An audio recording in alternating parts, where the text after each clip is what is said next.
Sergeants, will you please start your recordings? PC recording has started. Thank you. Cloud recording started. Thank you. Backup is rolling. Thank you. Sergeant Polite, you may begin with your opening statement. Thank you. Good afternoon, and welcome to the remote hearing on immigration, jointly with the Committee on Government Operations.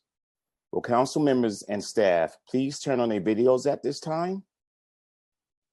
Once again, will council members and staff please turn on their video at this time? Thank you.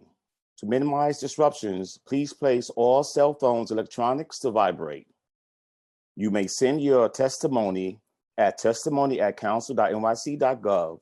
Once again, that's testimony@council.nyc.gov. Chair, we are ready to begin.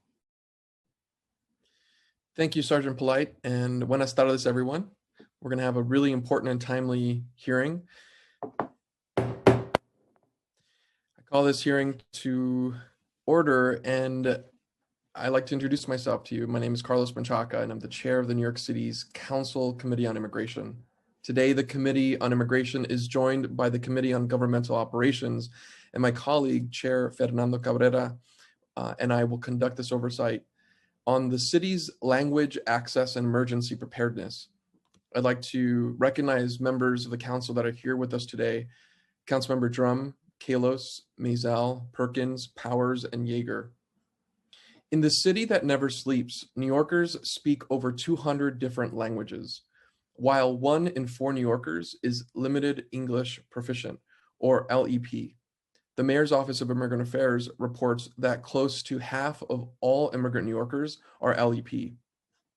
The ability to communicate in English can be an enormous barrier for LEP communities when it comes to accessing critical city services and information. Recognizing this, in 2017, the council sought to ensure that the city spoke the languages of its residents. Local Law 30 of 2017 required that the city provide language assistance for speakers of the top 10 citywide designated languages. According to the mayor's office, that list encompasses Spanish, Chinese, Russian, Haitian Creole, Korean, and the newly added Arabic, Urdu, French, and Polish. And in their most recent annual report, Moya states that 85% of all LEP New Yorkers speak one of those 10 languages. In 2018, the committee held a hearing to review the city's compliance with Local Law 30, specifically taking a deep dive into city agency language access plans, which should clearly set out an agency language access in priorities. 2 years later, and only a handful of agencies have made the changes to their language access plans that we highlighted at that hearing. Moreover, most agencies have not reported on their annual language access efforts, and many have not published updated plans since 2018. I expect to hear commitments today from the administration that these reports and updated plans will not be delayed further. Today, the city is in the midst of a second wave of COVID-19 cases, a pandemic of such unimaginable scale just a year ago. One of the ways the language access law anticipated 2020 was that it required that all agencies include emergency preparedness sections in their language access plans. The New York City that we know is no stranger to disaster, and the architects of this legislation wanted to ensure that when a disaster came, the city was prepared to communicate with and support all its residents. Not only those who could read, write, and speak English. Today, the committees will be taking a deep dive yet again, this time focusing on the emergency preparedness that COVID-19 responsive city agencies included in their mandated language access plans, and how the city managed their mandate of proper and timely language access during the pandemic. As we begin this hearing, I would like us to imagine what it feels like to be an LEP New Yorker, perhaps an immigrant LEP New Yorker or an undocumented LEP New Yorker. Imagine being the parent of a child who is expected to engage in virtual learning when your child's school has offered no support for your language. How to navigate that, how to engage, who to ask Who do you ask for questions? Imagine receiving delayed mixed messages from your government about avoiding medical services so that you can stay home even though you should be seeking medical help. Imagine the trauma and the frustration of losing family members to COVID-19 and not being able to make a burial plan for your loved ones because you could not communicate with privately run funeral homes. Imagine trying to navigate various government agencies regarding sending the body of a loved one to their nation of origin as a non-English speaker. Imagine being gravely ill with COVID-19 and being unable to communicate with healthcare workers, trying their best to provide you healthcare in an overburdened system that does not adequately provide language access. Just last week, the NYCEM sent out notifications about school closures in Spanish, stating that the schools would be closed a partir del XX de noviembre. This is unacceptable. The city should not have done this, and they need to do better. The city must do better, and linguistic diversity is not new to the city, and this pandemic has only highlighted all of the ways in which the city should be doing better and speaking to its residents, communicating to its residents in their language. I want to thank Chair Cabrera again, as well as the Committee on Governmental Operations for joining us in our hearing today, as well as all the staff behind the scenes making this hearing run smoothly and ensuring that we are all prepared for this conversation. I'd like to thank Immigration Committee staff for their hard work on this issue, Committee Counsel Harbani Ausha, Policy Analyst Elizabeth Kronk, Government Operations Committee staff will be thanked by our chair. And with that, I want to turn it over to Co-Chair Cabrera. Chair Cabrera, are you ready? Thank you so much. Good afternoon. Thank you to my co-chair, Councilmember Carlos Menchaca, for inviting my committee to join today, and your leadership on this important issue, one that I know full well. Though I was born right here in the Bronx, my first language was Spanish. My parents moved to Puerto Rico. I know the pressures, I know the insecurities, the fears, especially what young people go through and families. And I want to thank the sponsors of the bills we will be hearing today, Councilmember Cornegie Jr. for joining us today and for your leadership on this issue. I am Councilmember Fernando Cabrera, as it was stated, Chair of the Committee on Governmental Operations. Today we are holding our second oversight hearing on the city's landmark language access law, Local Law 30 of 2017. During the Bloomberg administration, there was an executive order on language access that required agencies to provide public services in 6 languages. Local Law 30 codified and expanded upon that order. We increased the number of languages to 10, mandated certain good practices, and require regular outreach to language communities outside the 10 designated languages. Every covered agency is required to develop a language access implementation plan and report on their progress annually. We conducted our first oversight hearing on those plans back in October 2018.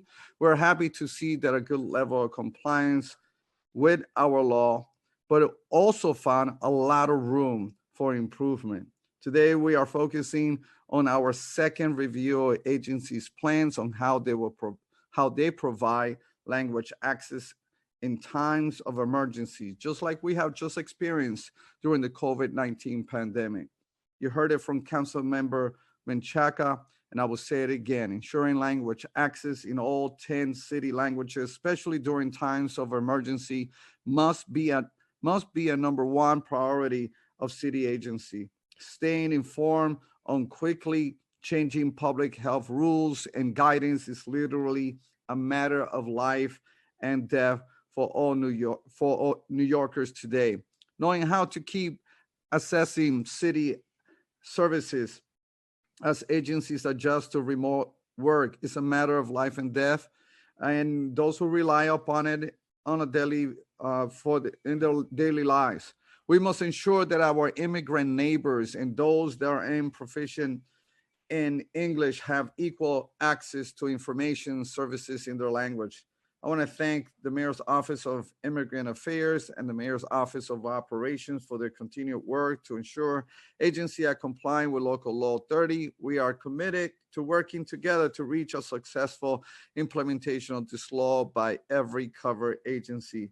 We are also hearing two bills today. The first, Introduction 63, sponsored by Councilmember Cornegy Jr., will require the Department of Consumers and Workers Protection and Health and Mental Hygiene to provide written communications regarding inspection results in the business owner's language of choice. Councilmember Cornegy is here today and will speak more on his bill. We're also hearing Introduction 1868, sponsored by Councilmember Torres. This bill will establish an Office of Puerto Rico, New York City Affairs with a director appointed by the mayor.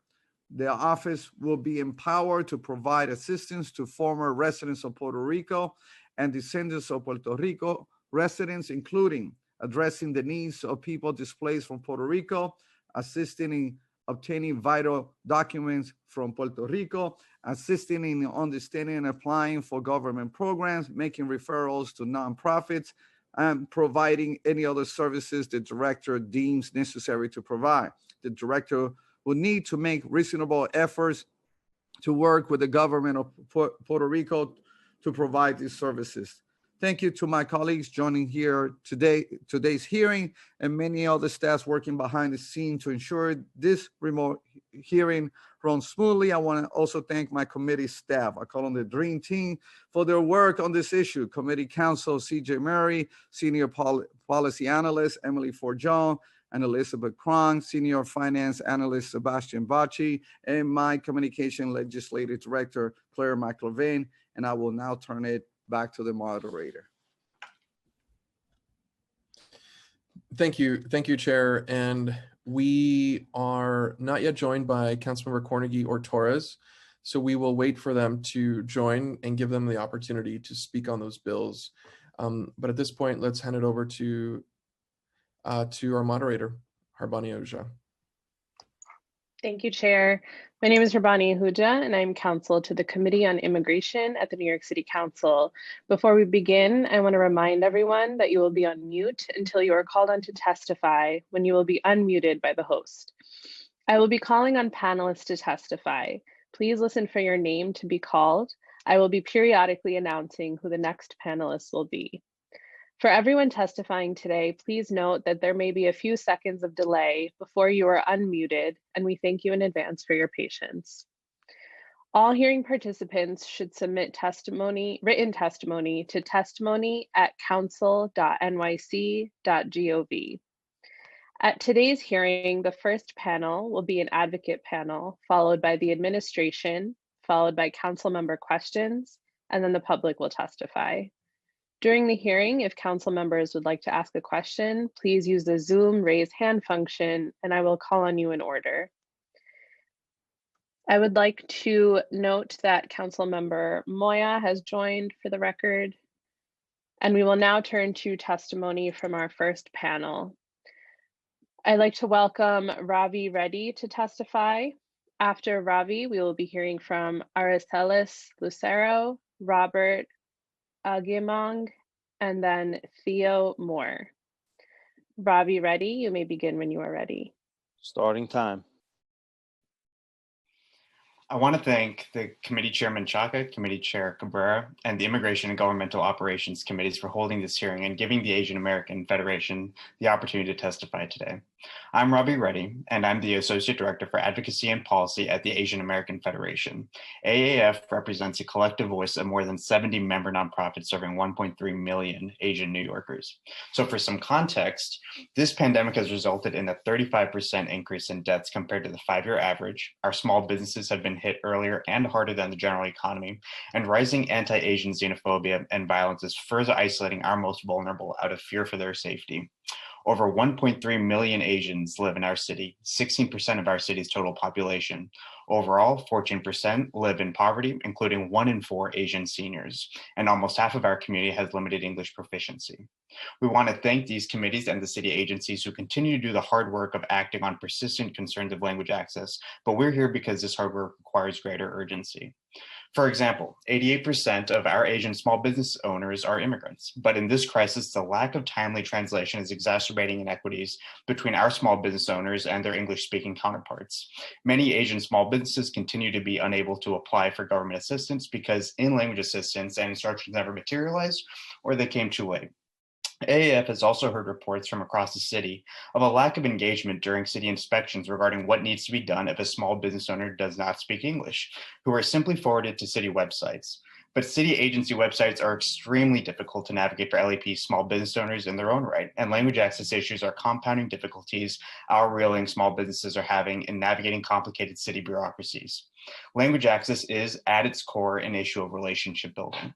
And our seniors, our most vulnerable population, are coming to our community service providers before they approach our city to get their basic needs met, because like most immigrants, they'll utilize services that reflect their values and ethnic identities. Language access is a function of cultural competence, and in so many ways, our community-based organizations are leveraging the goodwill they have earned in our communities to provide programming and conducting wellness checks in language, hand in hand with culturally competent food services and healthcare. When it comes to languages of limited diffusion, like Nepali or Punjabi, telephonic translation, the norm for mainstream and government service providers, has shown time after time that there are few substitutes for in-person translation. This is where our community-based organizations shine, demonstrating that they are best equipped to provide local, accessible, and culturally competent services, turning unreliable language access into meaningful and equal access to services for the city's newest residents. New York's Pan-Asian American community is made up of more than 20 ethnic groups, diverse in language, culture, and religion.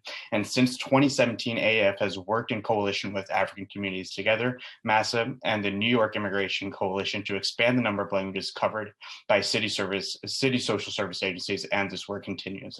Now, I just have a couple recommendations, if it's okay.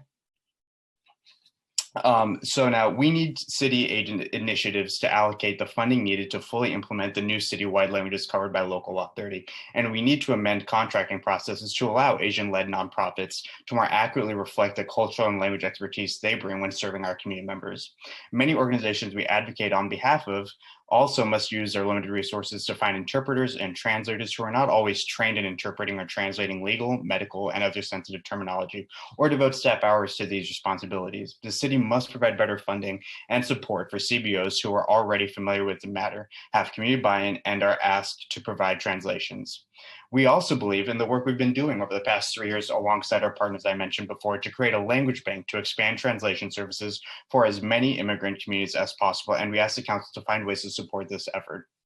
And finally, we think the city must consider creating a mechanism for central uniform translation by city agencies. This is a question of access as much as it is a question of capacity. So with that said, we look forward to working with all of you and city agencies in this effort. Thank you. Can I interject really quick here? Ravi, do we have does the council have your digital version of this testimony? I will be submitting a written testimony immediately after this. Yes. Okay, great. I want to get those recommendations. Absolutely. Thank you for your testimony. I'd like to now call on Aracelis Lucero. You may begin when you are ready. Starting time. Thank you. Buenas tardes. My name is Aracelis Lucero. I am the Executive Director of MASA. I'd like to first start by acknowledging Native American Heritage Month and also honor the Lenape people as we stand on what was once their home. Tlazohcamati, which means thank you in Nahuatl, an indigenous language of Mexico, for inviting me today to share our testimony. MASA is a community-based organization that works with Mexican and Latin American immigrant children, youth, and families in the South Bronx to develop strong learners and leaders who fully contribute to their community. We have a community-led, integrated model that engages the entire family, and we are grounded in a deep commitment to strengthening literacy, leadership, and power for Mexican, Central American, and indigenous people. The community in which MASA has worked for over 2 decades is often considered hard to reach, largely undocumented, with 95% of the adults being foreign-born, 40% of the parents have less than a primary school education, and about 85% have less than a secondary school education. About 30% of our community members speak an indigenous language like Mixteco, Nahuatl, Tlapaneco, Mam, to name a few, and the majority have an annual income of $30,000 or less for an average family of 4.5. And I would like to note that that is data from before the pandemic. So we know that their household income has dramatically decreased. Many of our community members work in the food service, cleaning, childcare, and construction industry. About 90% of the families, as soon as the city went on pause, lost their income and their jobs. And so they currently are facing food, housing, education, and health insecurity. A significant number of MASA community members, especially amongst our indigenous speaking community, have limited digital literacy and limited literacy skills, which present their own set of challenges as we all seek to provide better support and services for this community, who were severely impacted by the pandemic. This has to be something that is considered as we discuss improving language access for especially immigrant communities, since not everybody has the same level of access to digital literacy or literacy overall. And of course, we serve a community that is mostly limited English proficiency. And I'm just gonna focus on two particular areas that are really important to MASA. Education, as Carlos Menchaca has already noted, there was a lot of misinformation or lack of information flowing to families during the pandemic who did not speak English. School-based communications were coming to families without being translated. And very oftentimes they were getting translation of important documents much later than their English speaking counterparts. We have an understanding that there's a TNI unit in the Department of Education, but they've stated that they're really overstretched and taxed during this time. But that's simply like not okay, especially when we're not communicating health information, and families need to make important decisions. I'll skip over to the health. I just want to talk about one instance that really impacted our organization and this community member. His name is Evaristo. He was renting a room. He was afraid to go to the emergency room. He was asked not to go by his roommates who were also undocumented. He did not know how to read and write, spoke Mixteco. And when I called the city, the local city hospital, I have a good friend in the community affairs department who said that they would support him. However, that if they spoke an indigenous language, it was best if they brought somebody, especially if they did not know how to read and write. I think we need to do better. I'm just gonna go quickly through my recommendations and I'll submit the testimony, but we definitely would like to advocate for the language bank and language worker cooperatives, especially for the Latin American indigenous languages, especially because there's limited language and limited literacy, and digital literacy we feel is critically important, especially for this group and all limited language diffusion languages, to have access to interpreters that are trained and that are culturally responsive to their communities. We would like to propose to improve school-based communications in central DOE capacity. There was a plan that was submitted to the Department of Education that was created by the New York Immigration Education Collaborative that we would like to strongly advocate for. An increased number of health and mental health professionals, including counselors in schools that speak Spanish and or indigenous languages and who are culturally fluent. Again, I think something that we've heard a lot about today, language access goes hand in hand with being able to reach and gain the trust of community members. And then folding adult literacy initiatives that include digital literacy, adult literacy, and ESL classes for our community. I would like to end by saying that the true testament of who we are and our values are how we treat the most vulnerable members of our society. And I look forward to partnering with the city to make that happen. Thank you. Thank you. Thank you for your testimony. Next, we will be hearing from Robert Aguimong. You may begin when you are ready. Starting time. Good afternoon, everyone. Good afternoon, Chairman Menchaca and Chairman Cabrera. I really appreciate the opportunity to speak to you today about language access for African communities. And my name is Robert Aguimong. I am the New York Director for African Communities Together. African Communities Together, also known as ACT or ACT, is an organization of African immigrants that empowers our community members to integrate socially advance economically, and engage civically. I'm representing our communities respectfully who were not really communicated properly to during this pandemic. And I want to emphasize that there has to be a more strategic way of how we communicate with the communities that are quote unquote hard to reach. Most COVID information, due to the nature of this pandemic, was rapid, it was instantaneous, and it was not in languages that was accessible to our communities. In response to this pandemic, ACT conducted a survey to measure the impact of COVID-19 and all of its impact in the African community. Between May and July, early July, ACT was able to conduct a survey of 1,041 community members. The results of this survey would give you an indication of how much work we still need to do. With the question that we asked, did you receive any information from the government about the coronavirus, either health information or resources like unemployment in your language? 55% said no, and another 5% said they were not sure. While from early July to late August, we kept tracking this question, but within a different kind of survey. When we asked an additional 435 community members, 90% said no to the same question of whether or not they received information in their language. If you combined those answers just from that short period of 3 months where the pandemic was at its most ravaging,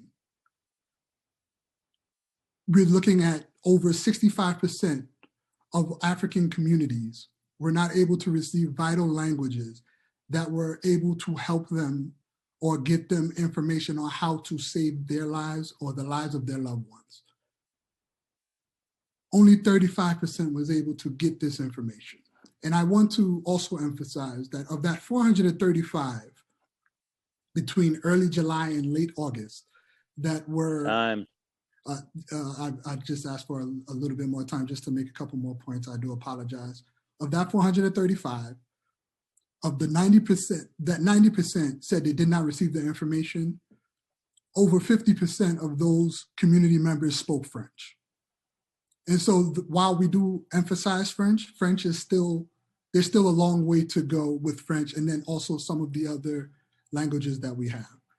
On behalf of ACT and MASA and the New York Immigration Coalition and the Asian American Federation, I would like to also recommend and continue to urge the council to invest in the creation of a community legal interpreter bank, which recruits, trains, and dispatches legal interpreters who provide services free of cost to city-funded nonprofit legal providers, and also the development of language services worker-owned cooperatives, which are community-based, worker-owned agencies that build the pipeline of trained languages, service professionals, while creating skilled employment and business opportunities for New York immigrant communities.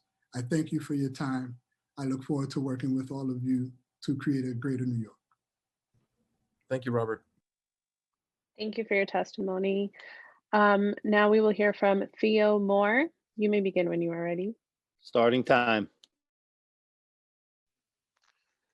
Good afternoon. My name is Theodore Moore. I'm the Director of Local Policy and Legislation at the New York Immigration Coalition, an umbrella policy and advocacy organization that works statewide with over 200 immigrant serving member organizations. Thank you, Chairman Chaka, Chair Cabrera, and the members of the City Council for important hearing and allowing me to testify. On the topic of language access, New York City took a really important step with the passage of Language Access Policy Local Law 30. However, there's still a significant the significant barriers to language access for New York's immigrant communities, particularly those that speak languages of limited diffusion. And we saw and are continuing to see the effects of those barriers throughout this pandemic. To build on the recent gains in this area, we continue to propose that the council support the creation of Community Legal Interpreter Bank, modeled after the one that has been used successfully since 2007 in DC, to expand language access and increase the supply of trained, vetted immigration legal interpreters by committing funding through the city council budget to be provided to community-based organizations. To better serve LLDs, we are proposing that the funding for the New York City Council's Worker Cooperative Business Development Initiative be increased to enable immigrant community-based organizations to develop and launch three language service worker-owned cooperatives, one for African languages, one for Asian languages, and one for Indigenous Latinx American languages. The existence of both the CLIB and the cooperatives would have allowed for an additional resource for individuals, community organizations, and even the city government to rely on. While I can't claim to have known that we were going to endure a global pandemic this year, the New York Immigration Coalition, MASA, Asian American Federation, and African communities together have been trying to bring attention to these issues and offering these very same solutions for over 3 years now. We hope this time our warning will be heeded and our solutions will be implemented. Another issue with Local Law 30 that has been made obvious throughout this pandemic is that there is no allowance for adjustment of documents that are commonly distributed to the public that are translated for emergency purposes, and there is no specificity on timetable for when documents should be translated. There may need to be amendments or additions to Local Law 30 to mandate such adjustments and dictate the timeliness necessary for emergency situations. And while we're talking about, while we're focusing on solutions, we must not forget about our immigrant adult learners. 2.2 million people in New York City, 1 out of every 3 adults, are either lacking a high school diploma or have low English proficiency. In support of these adult learners, we call on the city council and the mayor in next year's budget to both restore all funding for adult literacy programs and invest additional money over the next 2 years to fund a pilot program that would provide wraparound services to adult learners and will lead to greater gains and a wider range of benefits for families and communities. Once again, thank you for convening this extremely important hearing and allowing me to testify.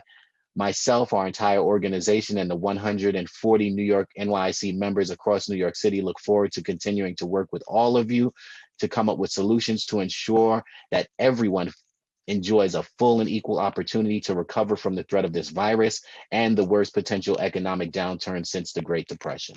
Thank you. Thank you for your testimony. At this time, I'll see if any council members have questions for this panel. As a reminder, if you'd like to ask a question, please use the Zoom raise hand function and I will call on you in order. Chairman Chaka.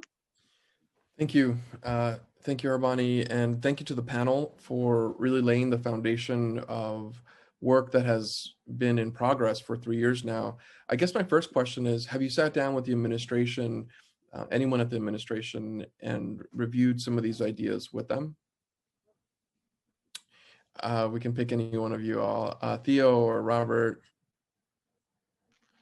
Yeah, and ourselves, I feel like you were a part of these meetings too. Last year and the year before, when we were going throughout the budget process, we did meet with members of MOIA, and they definitely seemed to be very attractive to, like interested in both the language interpreter bank and the worker cooperative, more so I would say for the language interpreter bank. But we have had conversations, and we'll continue those conversations in hope of implementing these policies.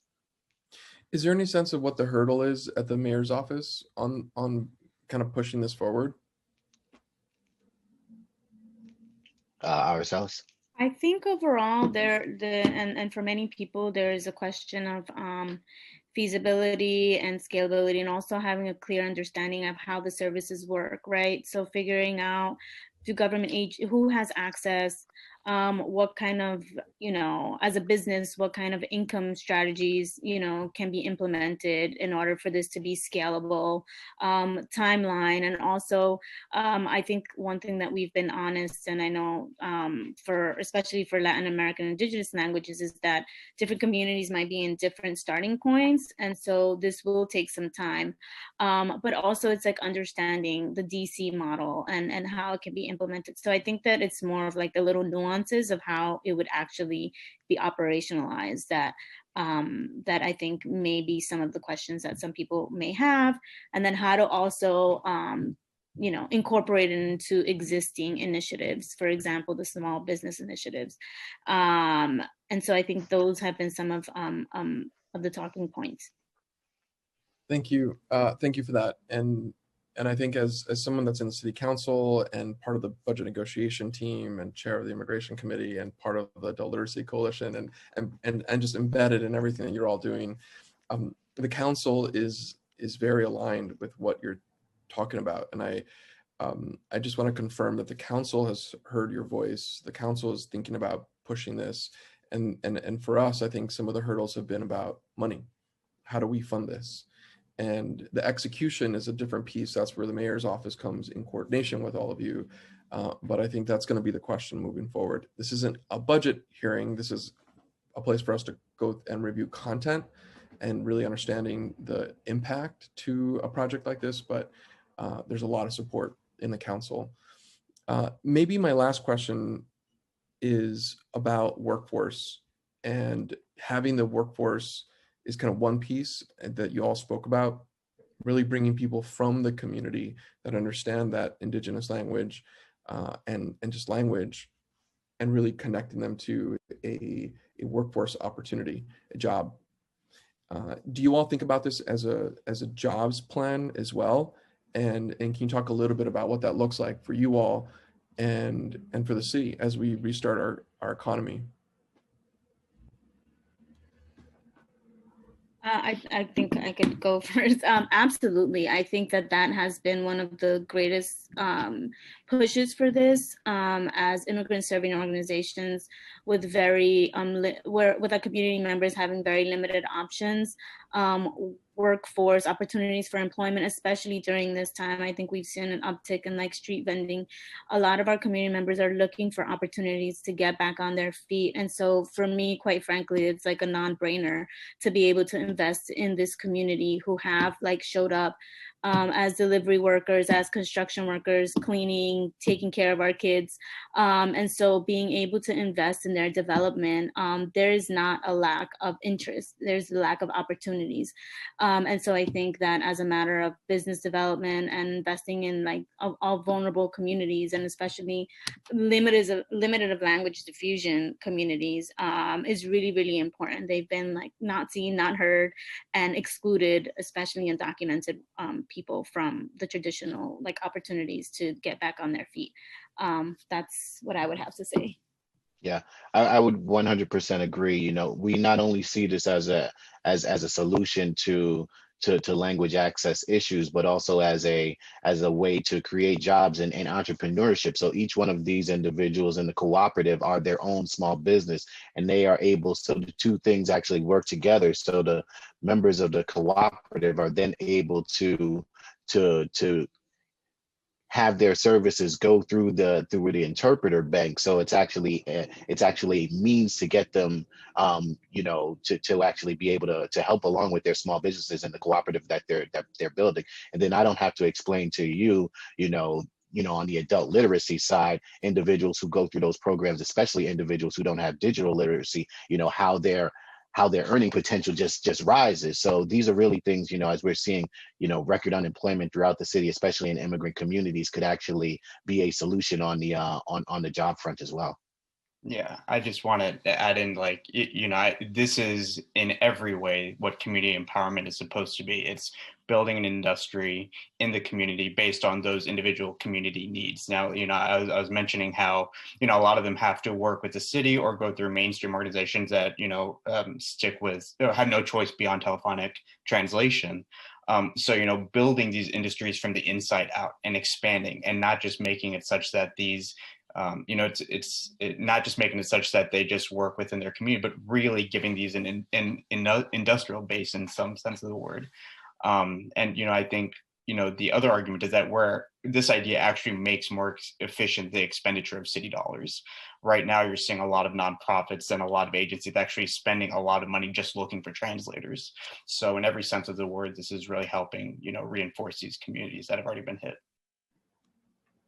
Thank you for that. I just wanted to lay that out, that we already have a lot of pieces of this. We have a robust adult literacy program that survived a lot of the budget cuts. We have a worker cooperative initiative that's funded by the council to really ensure that work cooperatives have what they need, legal assistance to be able to grow.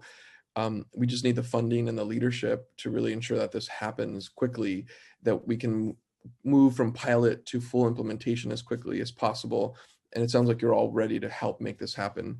So we're going to hear from the administration next. But before that, I want to make sure that if there are any other members or Chair Cabrera, if you have any questions. Thank you so much, Co-Chair. I appreciate your questions. You pretty much asked all the questions I had except one, and that is, if you could share with us how taxing has this season been on your budget? Not of the fact that I'm sure that you have an unprecedented amount of clients coming through your nonprofits, dealing with translations and the sort. If you could just give us a brief panorama of what you're facing. And by the way, how sustainable that is, and how long would you have the capacity based on the funding that you have right now? I think speaking from the perspective of advocating on behalf of 70 grassroots Asian American nonprofits, what we're hearing from these organizations that, we're all, between a rock and a hard place. We're having our budgets cut, but the demand isn't just level, it's actually expanding dramatically in specific constituencies like our most vulnerable, our senior population, our small businesses. The need is increasing and the resources are decreasing in almost every service sector. So, I think universally we've all been holding our breath for quite some time to see how, budgets will shape up, but we know the direction it's going in right now. I can just speak for us though. Thank you. Yeah, and I think the same for us and our member organizations. I think we've been fortunate to provide direct cash assistance to individuals and organizations, mostly through philanthropy that has provided money specifically to the undocumented community. But this is where, we looked for the city to actually step in, because it's really not the job of community organizations and nonprofit organizations to hold and bolster up communities in times like this. We just don't have the capacity, and we've had to switch all of the work that we've been doing over to direct aid, whether it's, in person or hosting Facebook Lives, or, just using any means that we can to get both the word out and get assistance to the communities all across the city. But we really need the city to step up in so many ways, and language access is one of the ways, but obviously direct aid is another way. And then just really making sure that particularly the hardest hit communities, which happen to be immigrant communities, are served and are restored. Thank you so much. I would just add really quickly that it is not sustainable to keep on doing this for a long time. We've been doing diapers. I think we've been doing food. We've been doing cash assistance. The rent, I didn't talk about the rent application. People were left to do that on their own, the state rent application. And we've been open since April.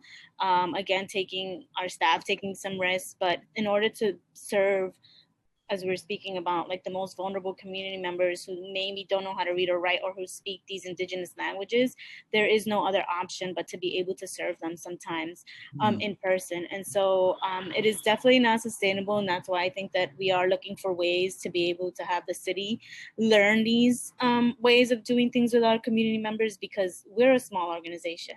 And so we've like many organizations, grassroots organizations have stepped in, but like Theo said, we're looking forward to the city, learning this and being able to implement it systemically into citywide agencies. Thank you so much. Let me give back to the chair, my co-chair. Thank you, Chair Cabrera. And we can go back to the moderator, Harbani, if there's any other questions. Otherwise, we can head over to the administration. And thank you again to this panel to open this discussion. And really, we're going to want some action. So we'll hear about that from the admin. Thank you, Chair. At this time, there are no other questions. So I'd like to thank this panel for your testimony. And now we will be moving on to administration testimony. I will be now calling on members of the administration to testify. Testimony will be provided by the Mayor's Office of Immigrant Affairs Commissioner, Bita Mostofi, and Executive Director of External Affairs at DCWP, Steve Edinani. Additionally, the following representatives will be available for answering questions: Anne Montesano, Executive Director of Interagency Initiatives and Language Access at MOIA. Before we begin, I will administer the oath. Commissioner Mostofi, Executive Director Steve Edinani, and Executive Director Anne Montesano. I will call on you each individually for a response. Please raise your right hands. Do you affirm to tell the truth, the whole truth, and nothing but the truth in your testimony before this committee, and to respond honestly to council member questions? Commissioner Mostofi? I do. Thank you. Executive Director Steve Edinani? I do. Thank you. Executive Director Anne Montesano? I do. Thank you. Commissioner Mostofi, you may begin when you are ready. Starting time. Thank you. Good afternoon. Thank you to Chairman Chaka, Chair Cabrera, and members of the Committees of Immigration and Government Operations for calling this hearing today. I'm Bita Mostofi. I'm the Commissioner for the Mayor's Office of Immigrant Affairs. Language access poses a distinct challenge in New York City, which is one of the most linguistically diverse places in the world. With more than 200 languages spoken, about a quarter of the city has limited English proficiency, meaning that these individuals are more likely to have challenges accessing English materials or receiving information in the English language. City government bears the responsibility of ensuring that those New Yorkers with LEP have the opportunity and ability to engage with the services and programs that they need, both during normal times and amid a crisis. MOIA has worked to make a concerted effort in collaboration with the city agencies to improve language access, especially after the passage of Local Law 30, by working with them to build the city's language access infrastructure and expand the availability of language access services. We've helped agencies develop their language access implementation plans, or LAIPs, designated language access coordinators at every agency that's under Local Law 30, and procure contracts with professional language services in order to ensure that they can administer these services for the public, as well as incorporate guidance and best practices and provide technical assistance. Owing to this groundwork MOIA has helped to lay over the past few years, the city was able to promptly adapt its operation to respond in rapid increase of the demand for language services during the COVID-19 pandemic. Let me be clear, the pandemic exposed continuing challenges around language access, which we take very seriously. But it is the city's work over the past few years in implementing Local Law 30 that did allow us to begin to address those challenges in a more swift and effective way. We continue to assess both the best practices and the gaps in service that were identified during recent months as we work towards greater language justice for all New Yorkers. And we look forward to discussing this with members of the council today and listening to advocates' testimony. My testimony will be brief in discussing the ways in which we've worked with city agencies to implement Local Law 30 and how we address language access needs during the pandemic. After Local Law 30 was passed in 2017, we worked with the Mayor's Office of Operation to provide guidance and oversight to the city agency partners in developing, as I noted, their plans and the infrastructure that they needed to implement them. This has included educating agencies on the law's requirements, ensuring the agencies have in place the requisite staff and training that staff, and helping to develop individualized plans to implement along with, as I noted, the contracts needed to do so. Ongoing work with agencies has focused on bolstering their capacity to provide language access by developing shared resources and best practices to learn from each other and to continue for our office to provide technical assistance. To support these efforts, we've created an online portal for all agencies to share language access resources or materials, to provide trainings that can be used for staff or the onboarding of new staff, procedures or best practices for things like website accessibility, and tools for staff to improve how they can communicate with and serve New Yorkers with LEP. We've also convened language access coordinators at least twice a year to address topics such as how to work more effectively with vendors, how to incorporate interpretation best practices, how to develop language access procedures, and how to improve accessibility of licenses, permits, and registrations. Notably, agencies learn a tremendous amount from each other. And we've also worked to incorporate additional measures like brown bags and conversations to learn from one another. In fact, in October, for example, we worked with the Department of Transportation to host a brown bag for agencies so that DOT could share information about how it's made its licenses, permits, and registration more accessible through online multilingual portals. MOIA has continued to increase our own language access capabilities, and we've deepened the language services work through Local Law 30 in coordination with other mayoral offices. Our services team has seen a dramatic increase in the number of requests that we've received. For example, we saw a 500% increase in the number of translations provided from 2018 to 2020. The complexity of documents and the number of languages into which documents have been translated has also increased. We've tried to work nimbly to respond to the rise in the demand and to provide access or support to agencies as they've needed it. We've integrated professional tools and best practices ourselves so that we can better inform how agencies do this work. As one example, we've piloted a tool for our website that does human translation in all the city's top 10 languages instead of Google Translate. The work that we do with our agencies and have done to implement Local Law 30 has helped to establish a robust and collaborative foundation on which we still have a lot of work to do to build. Today, all the agencies have plans, they all have coordinators, they have contracts for professional language service vendors, and they are regularly attending and engaging with our office to improve the accessibility of the work.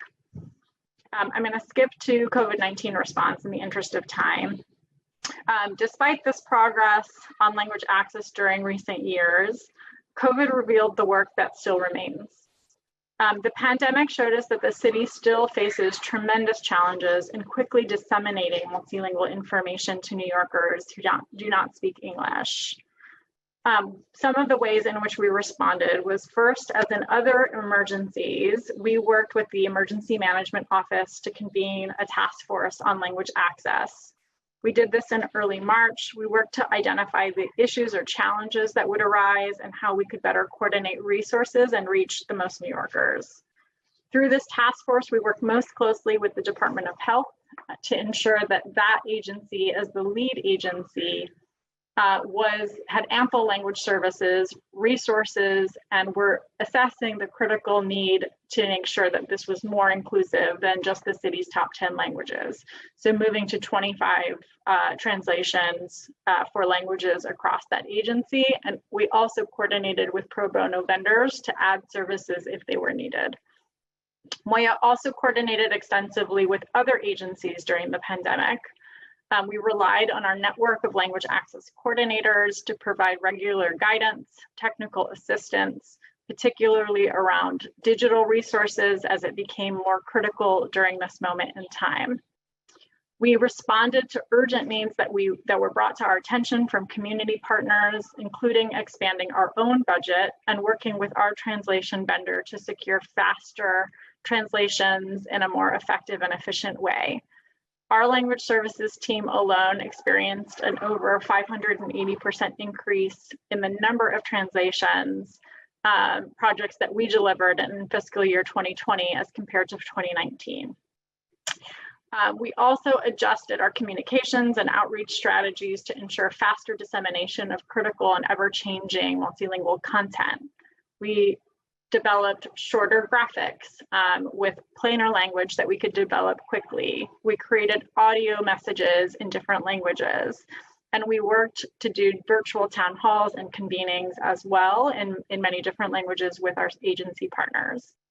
Finally, we developed multilingual resources that could serve as a centralized place for New Yorkers and our incredible infrastructure of community-based providers across the city to have access to, something that we continue to readily update and also informs the frequently asked questions that we've developed and continue to translate. It is available in 25 different languages. In response to specific requests that we received from business owners, we worked with SBS to improve the translation of key pieces of collateral into different languages, and we increased access to information with webinars, technical assistance, and digital advertising in many different languages. SBS has also established a business assistance hotline that can serve people in over 200 languages in response to some of the issues that were presented. Similarly, the Department of Consumer and Worker Protection took additional steps to make critical information more accessible, and I know they will be speaking momentarily to share some of that. Finally, while the city has made significant progress in integrating language access into agency operations and planning, we know that there's still a tremendous amount of work to be done to realize the true vision of Local Law 30. We're committed to continuing to work with the council, our agency partners, and community providers in trying to address these gaps and improve language access in our city. As we endeavor to support New Yorkers with LEP across many facets of this ongoing crisis, we'll rely on the work that we've done and the lessons that we have learned to improve these experiences in short order. Thank you again for calling this hearing. I thank the committee for taking this important topic very seriously and look forward to the conversation. Thank you for your testimony. I'd like to note that Councilmember Eugene has joined us for the record. We will now turn to testimony from DCWP. Executive Director Steve Adenani, you may begin when you are ready. Time starts now. Good afternoon, Chairman Chaka, Chair Cabrera, and members of the committees. I'm Stephen Adenani, Executive Director of External Affairs for the Department of Consumer and Worker Protection. On behalf of Commissioner Salas, I want to share our thanks and appreciation to the committees for continuing to elevate the voices of New York's vibrant and diverse immigrant communities across the city. Now more than ever before, our collective work is vital to ensuring the health, safety, and prosperity of all New Yorkers. Our city has one of the most diverse marketplaces in the world, and language access is a special responsibility for our city government to take up on behalf of New Yorkers. Commissioner Salas, as an immigrant and as an alumnus of our CUNY system and its commendable programs to serve new New Yorkers of limited English proficiency, has since her appointment made language access a priority for our agency across all our programs. With the passage and implementation of Local Law 30, we have steadfastly worked to execute a language access plan that supports all our constituencies. First and foremost, whenever a New Yorker visits our offices, financial empowerment centers, licensing center, or small business support center, they will find multilingual signage and collateral informing them of the availability of free and real-time interpretation services through our vendor language line. Should constituents with limited English proficiency request assistance on site or contact us by other means, our staff is trained to utilize these interpretation services. Similarly, all of our inspectors are trained with Language Line and equipped with cards that describe interpretation services in 20 languages. When they encounter a merchant with limited English proficiency in the field, they leverage those services to communicate during an inspection. As we testified to at our hearing on workplace safety last Friday, DCWP has continued to serve our workers, consumers, and businesses with important information and equitable language access. At the start of the pandemic, we launched nyc.gov/DCWP alerts as a dedicated landing page for the public to view updated department guidance during the crisis. On the webpage, the information we provide is translated in at least the 10 designated citywide languages. Other documents found on the landing page include those developed with New York City Small Business Services and the Department of Health and Mental Hygiene. These resources, again, each translated into the 10 designated languages, address broad public safety protocols, as well as guidance for what employers must do before they reopen, what workers should expect, and how to reach out to the city if there are questions. 2 weeks ago, we also issued reopening guidance on our landing page for domestic workers, many of whom have immigrant backgrounds or have preferences for languages other than English. As the home of the city's dedicated paid care division, this guidance incorporates public health and safety guidelines on behalf of a vulnerable and traditionally underserved workforce trying to navigate safety in a unique workplace environment. Lastly, since March, DCWP has conducted over 300 virtual and in-person outreach events. At our events, we provide translated outreach materials, real-time interpretation services to New Yorkers. These events also include over 30 business education days where we've visited about 2,100 businesses disseminating guidance on safe reopening standards, helping merchant associations and business improvement districts to distribute personal protective equipment as well. Turning now to Introduction 63. This legislation requires the agency to record the language of preference of our licensees, translate post-inspection communications to licensees, and utilize their language preference for their specific post-inspection communication. DCWP already offers licensees the opportunity, both on their new license applications or renewal applications, to choose a language of preference. Of more than 70,000 licensees, 2,500 have indicated a language preference other than English. I would also note that many businesses we inspect are not licensees at DCWP, although they're still required to comply with the city's consumer protection law, city's workplace laws, or other consumer and worker protections.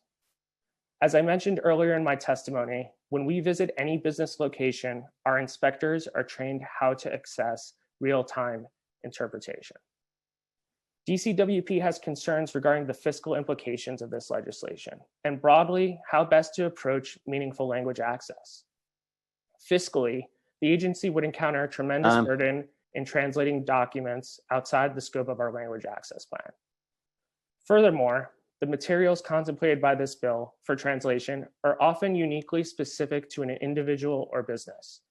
Notice of hearings, for example, include direct references to the administrative code, and even contemporaneous notes by our inspectors. In such cases, DCWP believes it is more effective to provide real-time interpretation to our merchants should they have questions about their inspection. To conclude, I want to reiterate that DCWP and this administration are committed to providing equitable and fair language access to New Yorkers. I would like to thank you for the opportunity to testify today, and I look forward to any questions you may have. Thank you for your testimony. I will now turn it over to questions from Chairman Chaka, followed by Chair Cabrera. Panelists, please stay unmuted if you can during this question and answer period. Thank you. Chairman Chaka, please begin. Thank you. And I want to say thank you to Commissioner Mustofi and Executive Director Etanani for being here today and talking about this really important service that the city is committed to, not just because of its commitment to immigrants, but also because of local law 30. And I think what we're going to try to do is really focus on just how we can work better together to ensure that our communities have the services that they're needing right now. And if there are hurdles, to identify them and remove them from from completion. And so there's no doubt that I know that your agencies are working really hard to ensure that there are services. I think what we want to do is just get a sense about what is the issue. You've heard from the first panel that even now, with incredible progress that both of you are really speaking to, you have families that are separated from information that is going out in English and not getting to them.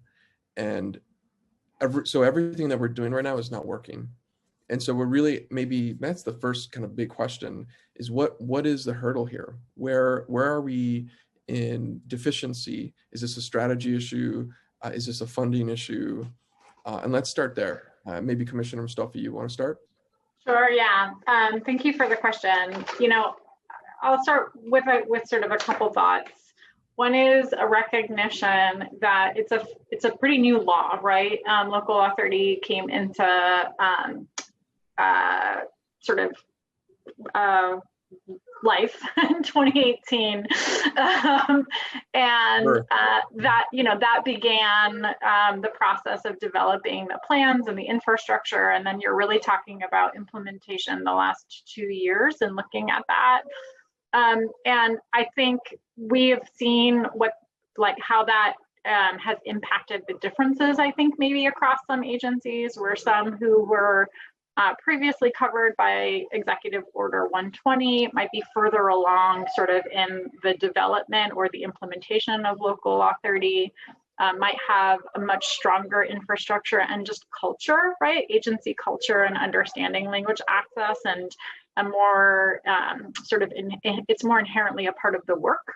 And so I do think that sort of cultural shift or change and prioritization takes time. And so I would just note sort of out the gate that that's an observation, right? And we've tried to think through and welcome additional thoughts, sort of how best to ensure that it's a top to bottom understanding and priority. As I said, developing tools that can be used and implemented. We've seen some agencies move themselves to identify sort of full-time staff that work on this issue. We've seen a lot of progress across many agencies in kind of how they're implementing Local Law 30. But I think the number one thing I would say is a recognition that there's newness to the work, and in particular, there is there's a difference sort of in the ability to move quickly depending on where agencies were at the start of implementation. I would acknowledge that some of that is resource, right? There was a resource gap in some of that. Again, some agencies have been able to focus on certain staff in the implementation process.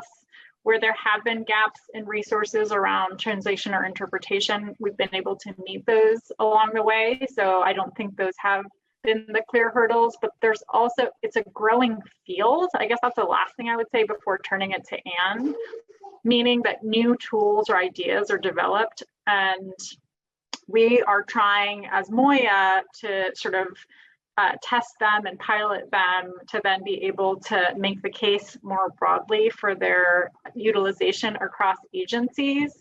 But even that process, we're now, as you know, piloting a technology tool around website translation.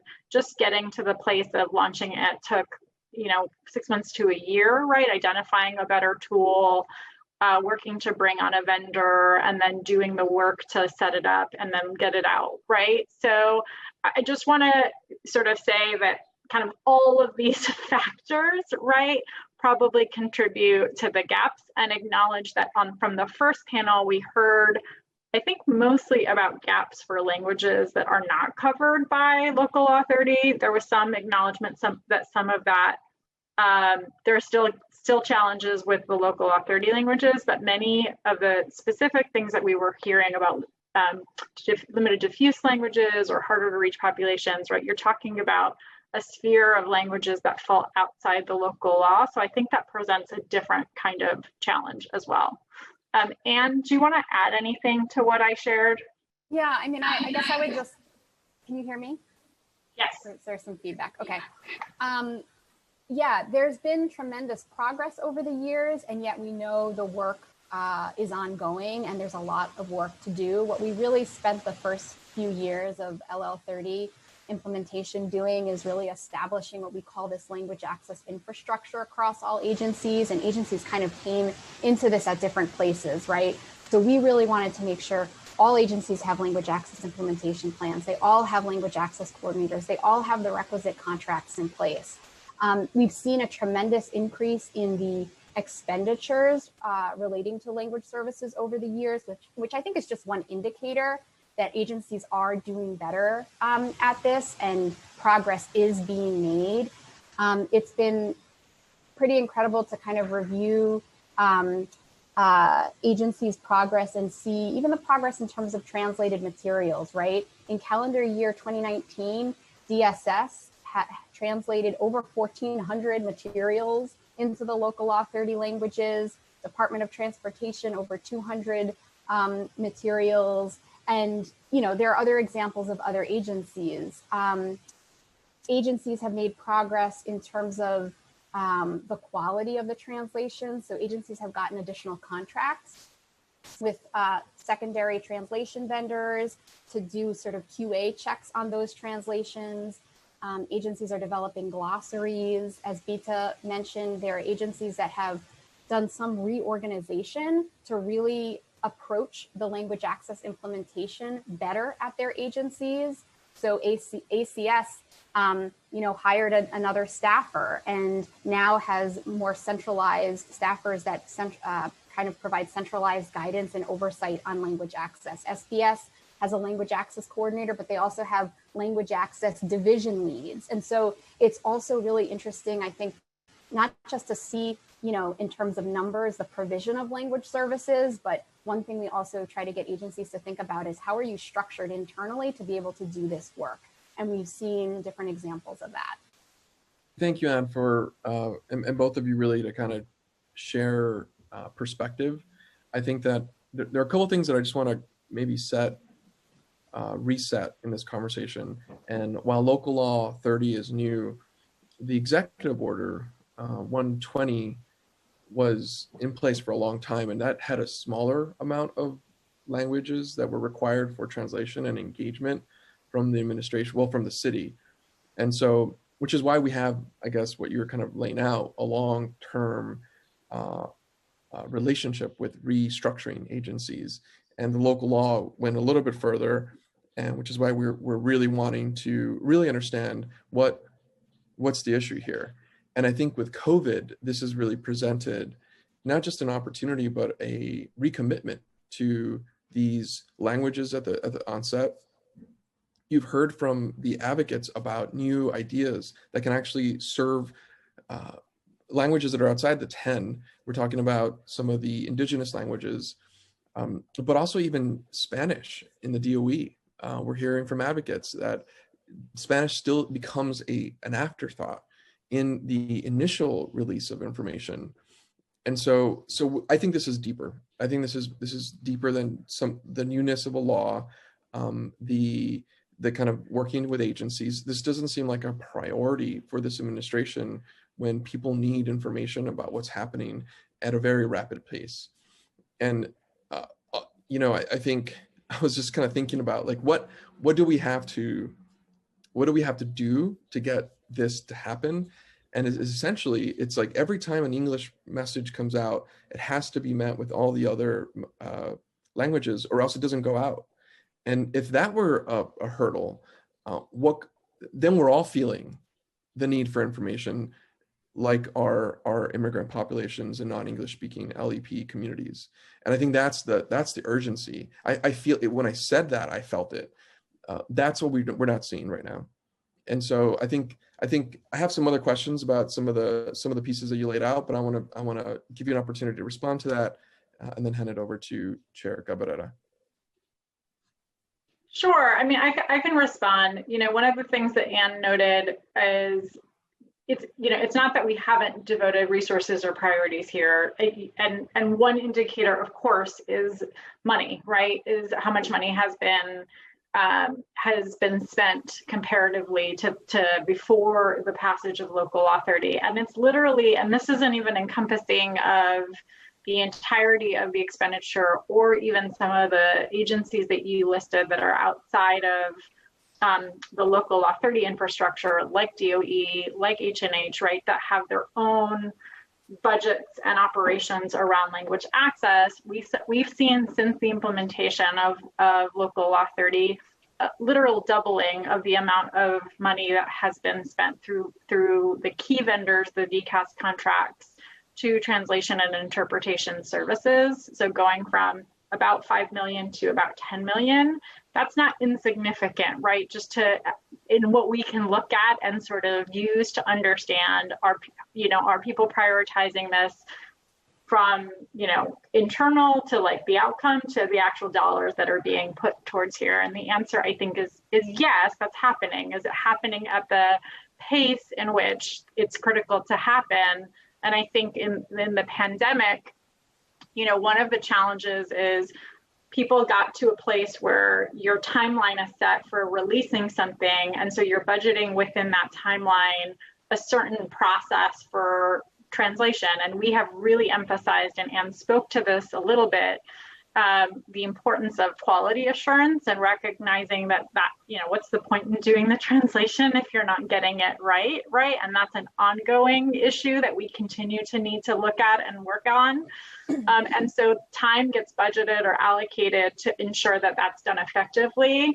And the pandemic sort of flipped that switch a little bit, which was there isn't time, right? So in thinking about your question of like, the urgency in making the decision of, do I release this before I have the English language, before I have the other languages in place, because I want to ensure that there's a process to do that effectively. Those were decisions that were made, and we did make some adjustments to ensure that we, within a 24-hour period, could get where we needed to get. But I would lie if I said that that wasn't a challenge for all the reasons that I articulated. I guess my main point is that if this was a priority, we'd figure out how to do this. At the micro level, organizations like, say, some of our district offices, they build capacity for X, Y, and Z. And I think that's what we're trying to highlight here and really trying to figure out what that leap is. And if it's budget, then let's work budget. But we'll talk about those pieces after the members talk, because I want to give everybody else an opportunity to ask questions. And then we can drill down on some of that. Because what we want to come out of this conversation today is a sense of partnership and coalition that include you all who are on the inside and will be able to fight with us for those resources, strategy, and focus. Chair Cabrera.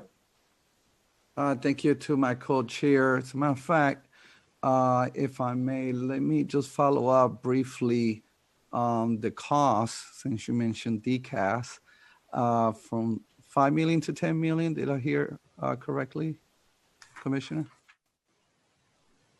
Yes. Okay. So, here are my brief thoughts before I go into my line of questions. We're spending close to, actually over $1 billion when it comes to PPE, food distribution. So I would think that, to be honest with you, that's very little money if it's going to sabotage or interfere or create speed bumps for people to get the information that they need. I'm not minimizing $5 million is $5 million, but is that $5 million going to affect the efficiency and effectiveness of the DOE, Department of Health, because communication is everything. That, something for us to reconsider, that it is money very much well spent.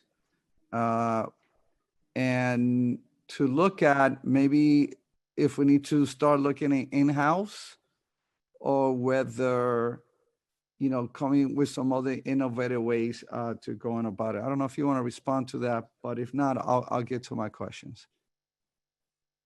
Sure, I can briefly. As I noted, I was just pointing to it as an indicator that progress has happened quickly over 2 years. Okay. Right, to double, that was more what I was pointing out. And I also want to recognize that in particular, some of the agencies that you noted, DOE, H&H, they're not included in that number. DOE has an in-house unit actually, which is arguably a best practice for this work. So, I don't think we're unaligned. I just wanted to point that out. Okay, I'm glad to hear that. That's so good. Let me get to DCWP. I know you changed your name, so used to always calling you the Department of Consumer Affairs. Right. But in what languages, if you could help me here quickly, if you could just give me the short version, because I have a few questions here. In what languages are DCWP inspectors able to conduct inspections without relying on an interpreter or interpretation services? Thank you for the question, Chair. Our inspectors, along with external affairs, the agency that I'm representing, and each division, they certainly have their own language expertise just inherently as staff members. I know our inspectors are proficient in Spanish and Arabic, and depending on deployment and geography, in some cases, those inspectors are utilized strategically to ensure that language gaps are addressed. I'm sorry, just to save you time, do you have a specific language that you? So I can get back to you on the exact number of languages, but essentially what the process is for inspectors when they go on a patrol inspection, they enter a business where there's a merchant or a business that may be LEP, is that there is a language line card that they provide that has instructions in 20 different languages, and that merchant may be able to point to that language, and then language line is utilized to bridge that gap to provide real-time interpretive services. Those 20 languages are just on the card. The language line process, I think it's over 140, 150 different languages that can be accessed there.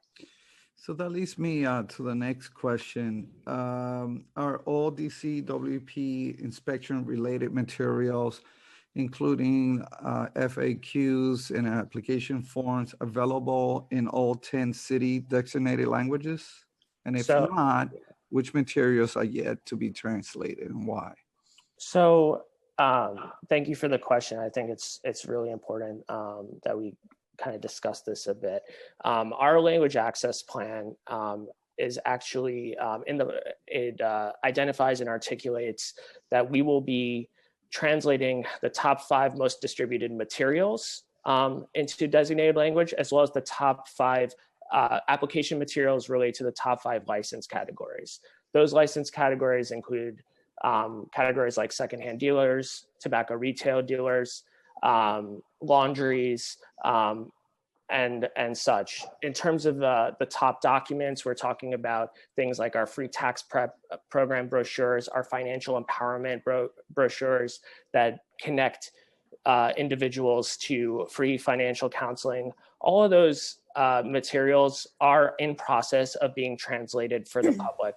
In terms of inspection and post-inspection materials, and this is what I was alluding to a little bit in my testimony today, is that we actually believe, in terms of the post-inspection materials, that the best way to serve and bridge language gaps is through a real-time interpretive service, as opposed to translating documents that are oftentimes unique and specific to the business at hand. For example, if an inspector visits a tobacco retail dealer, there may be notes that the inspector makes in that document contemporaneously that would be very resource intensive, quite frankly, for us to translate on a unique basis for each individual business, depending on what occurred on that inspection. And I think moreover, and most importantly, we just don't think that's an effective way to kind of bridge language access gaps, as opposed to having a telephone number or a multilingual blurb, which exists for things like notice of hearings already, to ensure that folks have access to interpretive services over the telephone. So help me understand this. If an individual does not read English proficiently, how they are to know that they can reach out to you to seek real-time interpretation within this 30-day cure window? I know you want a real-time, but if I can't read in English, how am I going to know I have this opportunity afforded to me? Yeah, so the notice of hearing that is handed to a merchant has a multilingual blurb. So a merchant that receives that notice of hearing is going to be able to understand that blurb and be able to contact us. I think also practically speaking, a lot of folks call and make appointments at DCWP, and we'll also have access individually with staff to kind of bridge those gaps as well using language lines. So there is a level of interpretive or translation that is on those documents. It's just not the entire document for the reasons I mentioned before, because a lot of these documents are extremely tailored to the business. And how many languages is in the? I believe it's 7 or so, but I can get you the specific number and the individual languages after this hearing. Now, the DCWP Language Access Plan has not been updated since 2018, and we don't have an updated timelines for the translations. Can you please provide those to us? Yeah, absolutely. I think, and perhaps the commissioner can speak to this a little bit more, but we're on a 3-year cadence in terms of updating our language access plan. I think, as was correctly mentioned by Chairman Chaka at the top of the program, our most updated language access plan is from 2018. And our next plan is due next year, and we will be updating on our progress on those matters as well. Okay, and last question to you before I go to the commission and talk about Puerto Rico. How do the DCWP inspectors prepare how do they prepare before they get for an inspection? Do they know the language in which the owner speaks? And if so, how does that help? Yeah, absolutely. So right now, it's part of our current process that there is a question for licensees to note their language preference to the agency. I believe 2,500 or so licensees already make that preference known to us. In those cases, we use that information greatly. We, for example, have scheduled inspections, if it's related to weights and measures or otherwise. We'll use that information to ensure that the inspector that's going there is either prepared to use language line or has an institutional knowledge or proficiency in that language before they visit that business. Also, and I think importantly, and as I mentioned, this is really a top-down approach. Our commitment to language access flows down from Commissioner Salas. She's an immigrant herself. She actually instituted a program, the VIP program for inspection, which offers the first touch point that a new licensee would have with our agency is an educational visit. So when a business, for example, indicates a preference for a language, we ensure that the collateral, the educational and outreach materials that we bring to that educational visit is in the language that they prefer and as indicated to us. Thank you so much. Commissioner, real quick regarding the Office of Puerto Rico, New York City Affairs, what kind of resources we would need in order to establish an Office of Puerto Rico, New York City Affairs? I can't speak to that question, unfortunately. I'm sorry, that's not within my bailiwick, but also something that we have tried to make very clear as the Office of Immigrant Affairs is that Puerto Ricans aren't immigrants, that they are US citizens, and we have instead tried to advise our sister agencies, for example, in the aftermath of Hurricane Maria, when service centers or hubs were created to support folks, just best practices in helping new arrivals and in making sure information was available in the Spanish language. But I think we'd have to get back to you on your initial question. Do we have anybody, because we knew we were going to have a hearing regarding this bill, do we have anybody here in administration to address this bill?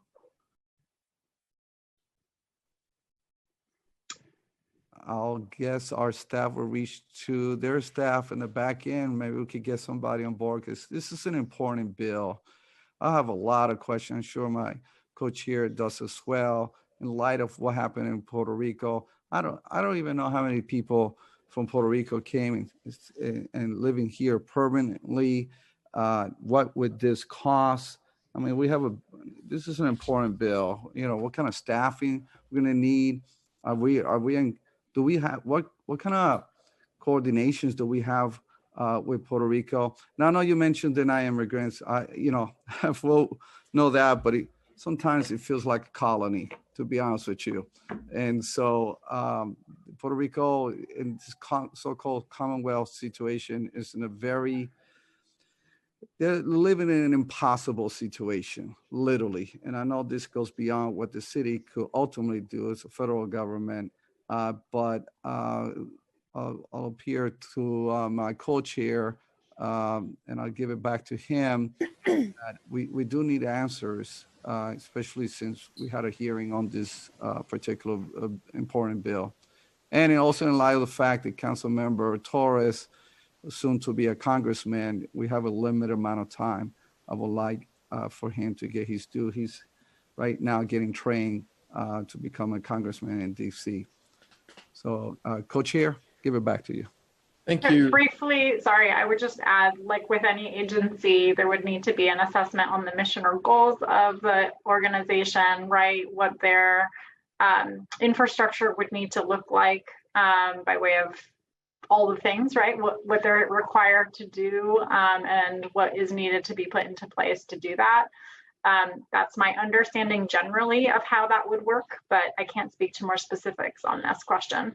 And Commissioner, I didn't want to put you in the spot because really it was not ultimately, but you were the closest thing. I understand.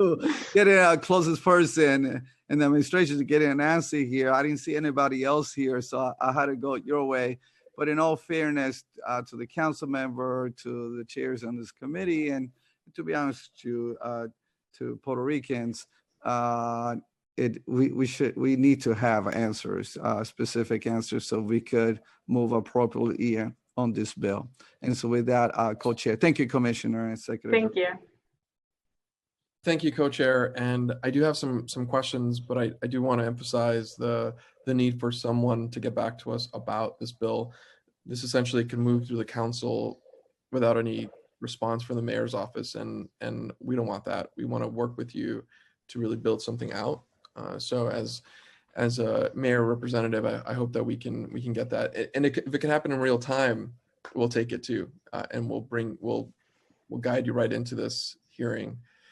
I want to say one more thing about that while Puerto Rican diaspora in the city of New York are, as you're labeling them, not immigrants, I think that this presents us an opportunity to rethink the city's response to the LEP community in our city. And these are folks that they may be citizens and not speak English. And so this is really gonna, I think, confront all of our preconceived notions about communities and how we label them, and instead really kind of focus on the access to services and removing language barriers for anyone and everyone. And so this is something that I've learned as a chair of the Immigration Committee, that we're really talking about just New Yorkers and removing barriers. And I'll just leave it there. Let's continue that conversation. I want to ask some questions about Local Law 30 and implementation. And I understand that we just got a report from you all. Is that right? The 2019 report? Yeah. Okay. That was due in June, correct? Yeah, I think as with many things related to the implementation of local laws, we had requested an extension to give agencies time in light of the pandemic to be responsive to the report's requirements and deadline. Okay, and the reason I kind of asked that is the report really brought back some information that not much of it was, there were no massive improvements in terms of agencies updating their plans. And so if you can just speak to that you didn't really see any, and look, we just got it minutes ago, so I'm trying to skip through it. So is that true? That essentially agencies have not done the work that the local law is asking them to do, which is to update their plans. And in this moment where we are asking for critical emergency information, that they haven't necessarily improved much since 2018. So I'll say a couple of things. We are also just reviewing the reports, right? We're sharing it with you in parallel to our MOIA receiving the reports and reviewing them so that you have them in a more timely fashion. But in terms of the plans, I think Steve spoke to this, local law does not require an annual update on the plans. It requires every 3 years an update on the plans, meaning that next year is the time in which the agencies are required to review their plans and do an update to their plans. So what we're really looking at this year is continued implementation of the plans that were created last year. And can I just add, so, the law obviously, as you know, does require annual reports, and those agencies do submit to us every year. I believe we've received now 2 cycles of their annual reports. And so those reflect sort of the progress they've made on their implementation. And so those are the ones we're reviewing now. Okay. We're looking forward to really understanding what that is. And I did hear that in 2020, one agency did upgrade or update their plan, and that was HRA. So thank you. Well, can I actually clarify that? So DSS did provide their annual report. They post that on their website. That's per local law 73, not per local law 30. And so all agencies are required to have those updates, and we collect those and review them. But local law 30 doesn't require agencies to post those reports, but DSS has, because they're covered under a different law. And they've done a really great job. Their report is really exemplary, and we commend them for their work. And I would note, in light of the fact that there is a requirement to do updated plans, right, for next year, that feedback or insights from the council or providers on particular agencies is really helpful at this time. I actually just want to correct myself from earlier. We do actually have I had mentioned that our last plan on our website was from 2018, and we actually have a plan from May 2020 that's on our website. So I can provide that link to you, Chair, for your staff to review as well. So thank you. I did want to correct the record there. Thank you. And that will show up for the next year's report in 2020. But thank you for that update.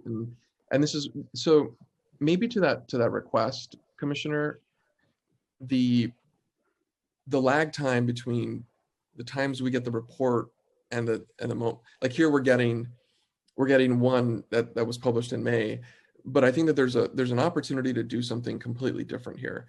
And I don't want to lose the voice of the first panel that are offering a whole different way of updating plans of the agencies and creating new infrastructure that they can start embedding themselves into if we have the resources and strategy and leadership across the board.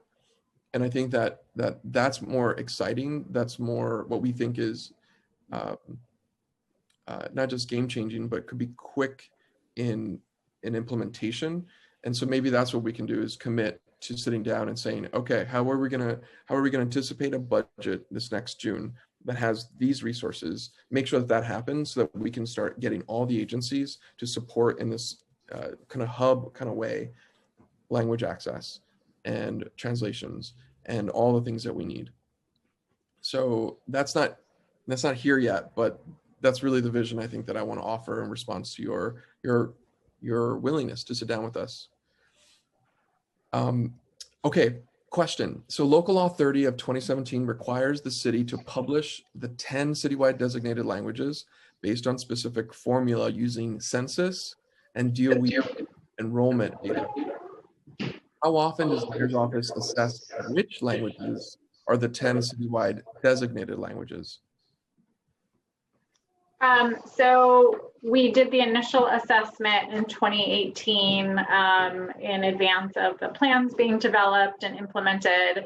There's nothing that specifically indicates the frequency in which we should, but I think, we have internally discussed that we think coming on the sort of every 3-year revision of the plans, it makes sense for us to do a check, right, on whether or not we're still in the right sort of focus on the 10 languages, but that's something also where we're open to feedback. We haven't made a final decision around.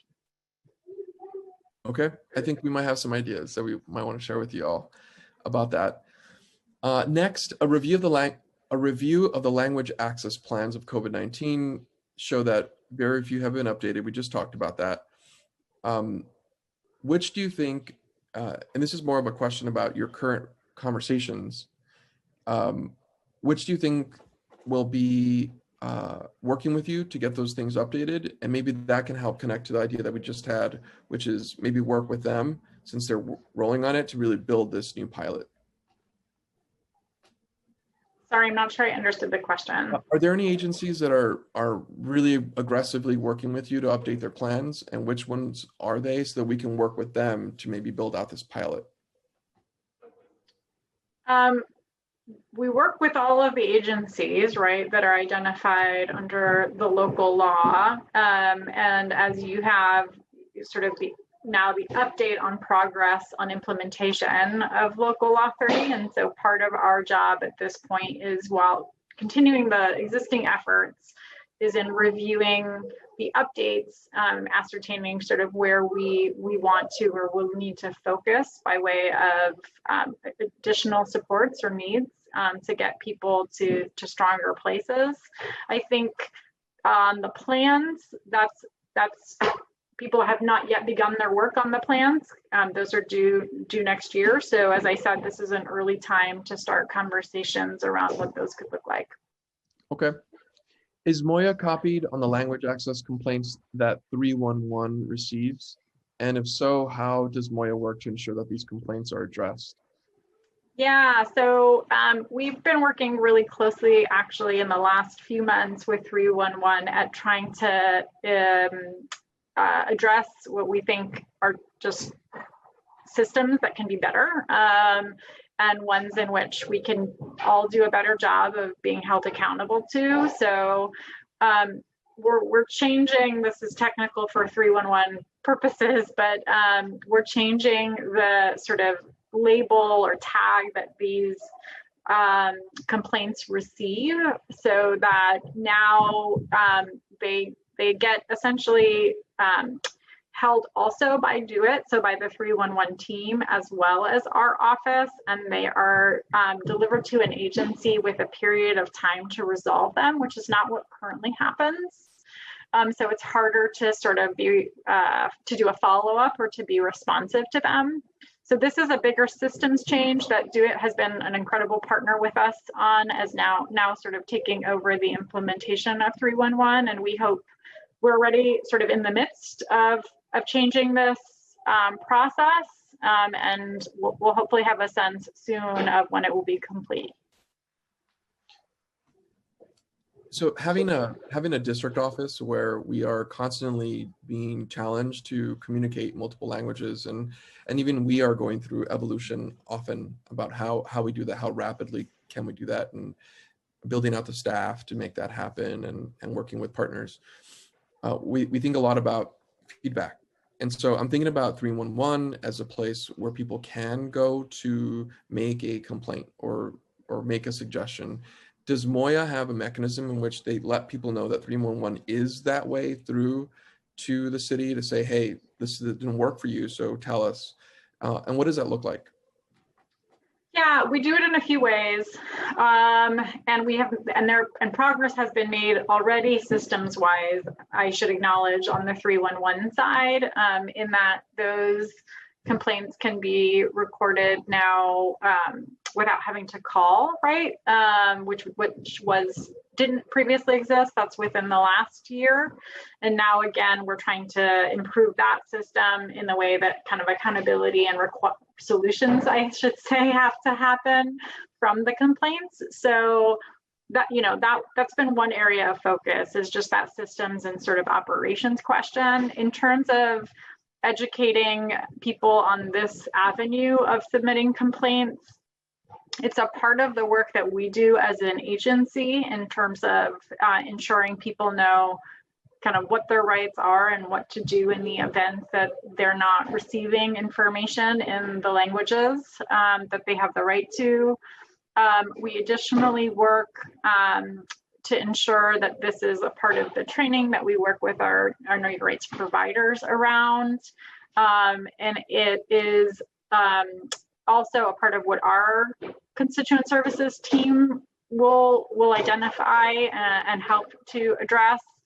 Some agencies themselves have infrastructure to receive these complaints and follow through on them, which I think is notable, because that is in some ways where the majority will go. And then lastly, you know, I think we're open to greater suggestions.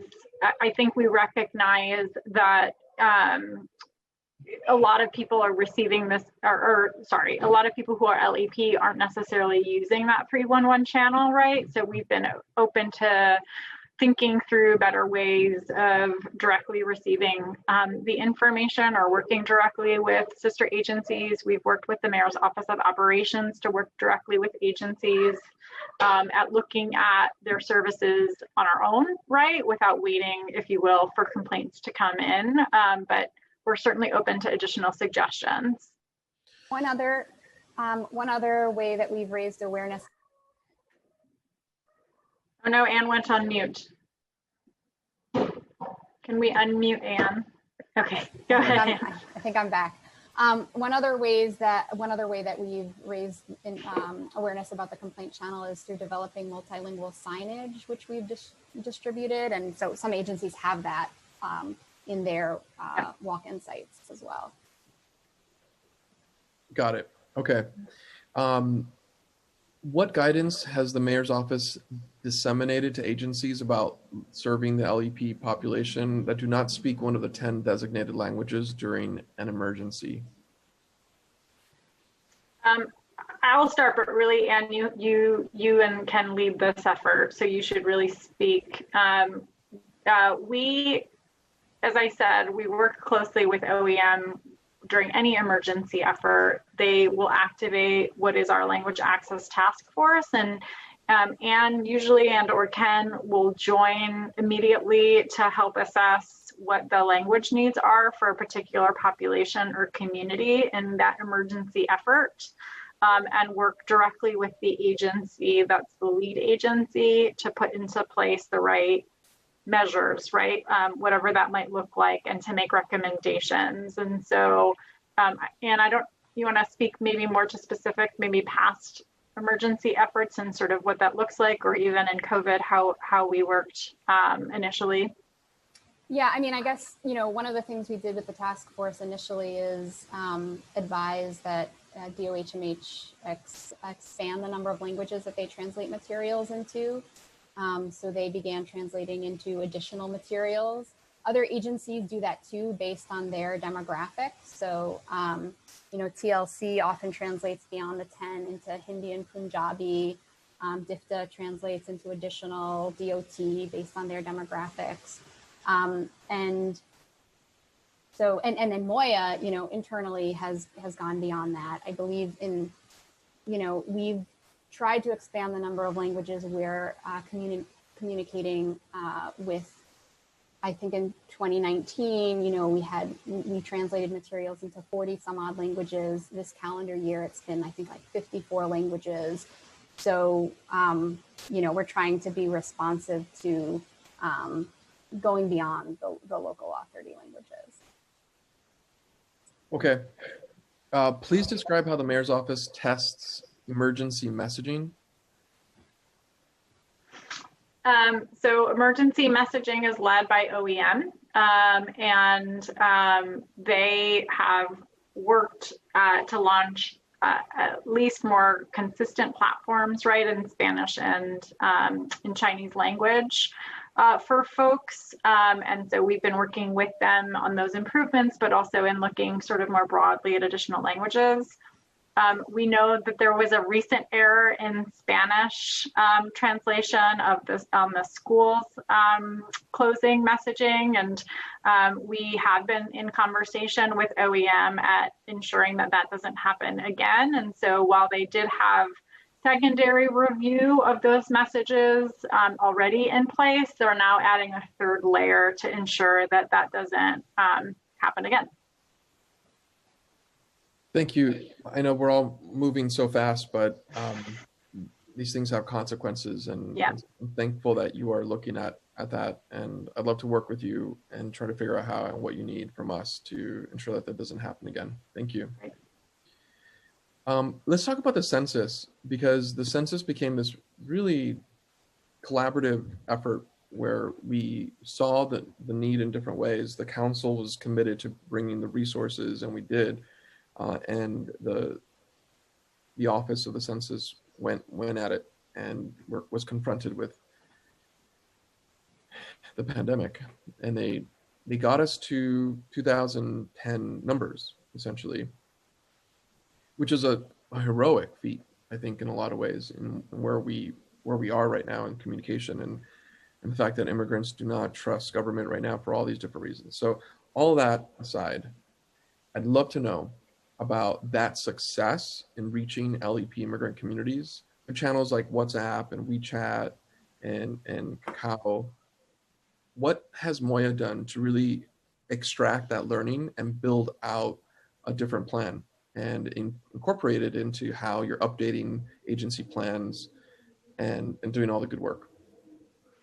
Yeah, so I'll say a couple of things. One, to just applaud what was truly a citywide effort on the census, and really just a shared kind of value in doing everything that we could to overcome not just historical obstacles, but man-made ones by the Trump administration and the pandemic itself, right? It was really kind of all things working against a complete count. But I think because of just that shared partnership that you articulated, this really incredible historic outcome of going above what were anticipated or projected numbers even before the pandemic for the city. So it's really wonderful. I think a few things, and I would say not just census, but the pandemic itself, right, has provided us with a lot of just lessons learned on kind of how we shifted some of our work to be responsive in reaching LEP New Yorkers and immigrant New Yorkers kind of more broadly in this moment, and obviously applying lessons learned in the past. So I'll say a few things. One is to the digital sort of platforms that you spoke of, our team really focused early and often, not just on census, but across all of the information dissemination that we've been doing to identify the right digital platforms for different language speakers, whether it was WeChat or WhatsApp or Kakao Talk or Facebook or Instagram. And then from there, we developed unique content for those streams. So, videos, I think my team alone developed videos in 16 different languages, audio messages in different languages, in like social graphics, which were more readily forwarded through those channels, in the different means. I know I participated in events in WeChat or in on Facebook, many, and so forth. So that what we were doing was ensuring that we were leveraging what we could in a moment in which we needed to ensure that people were safe and precautions were taken. Additionally, and I think this speaks to the emphasizes what the first panel shared, was we did, through our emergency relief effort, actually require that all of the folks that were screened for that effort that came through community-based providers were given information about the census and were supported in completing the census. And so we know thousands that came through that program also completed the census through it. And our team worked closely to be on the ground with the census teams. So, going to food pantries, going to parks, just making ourselves available once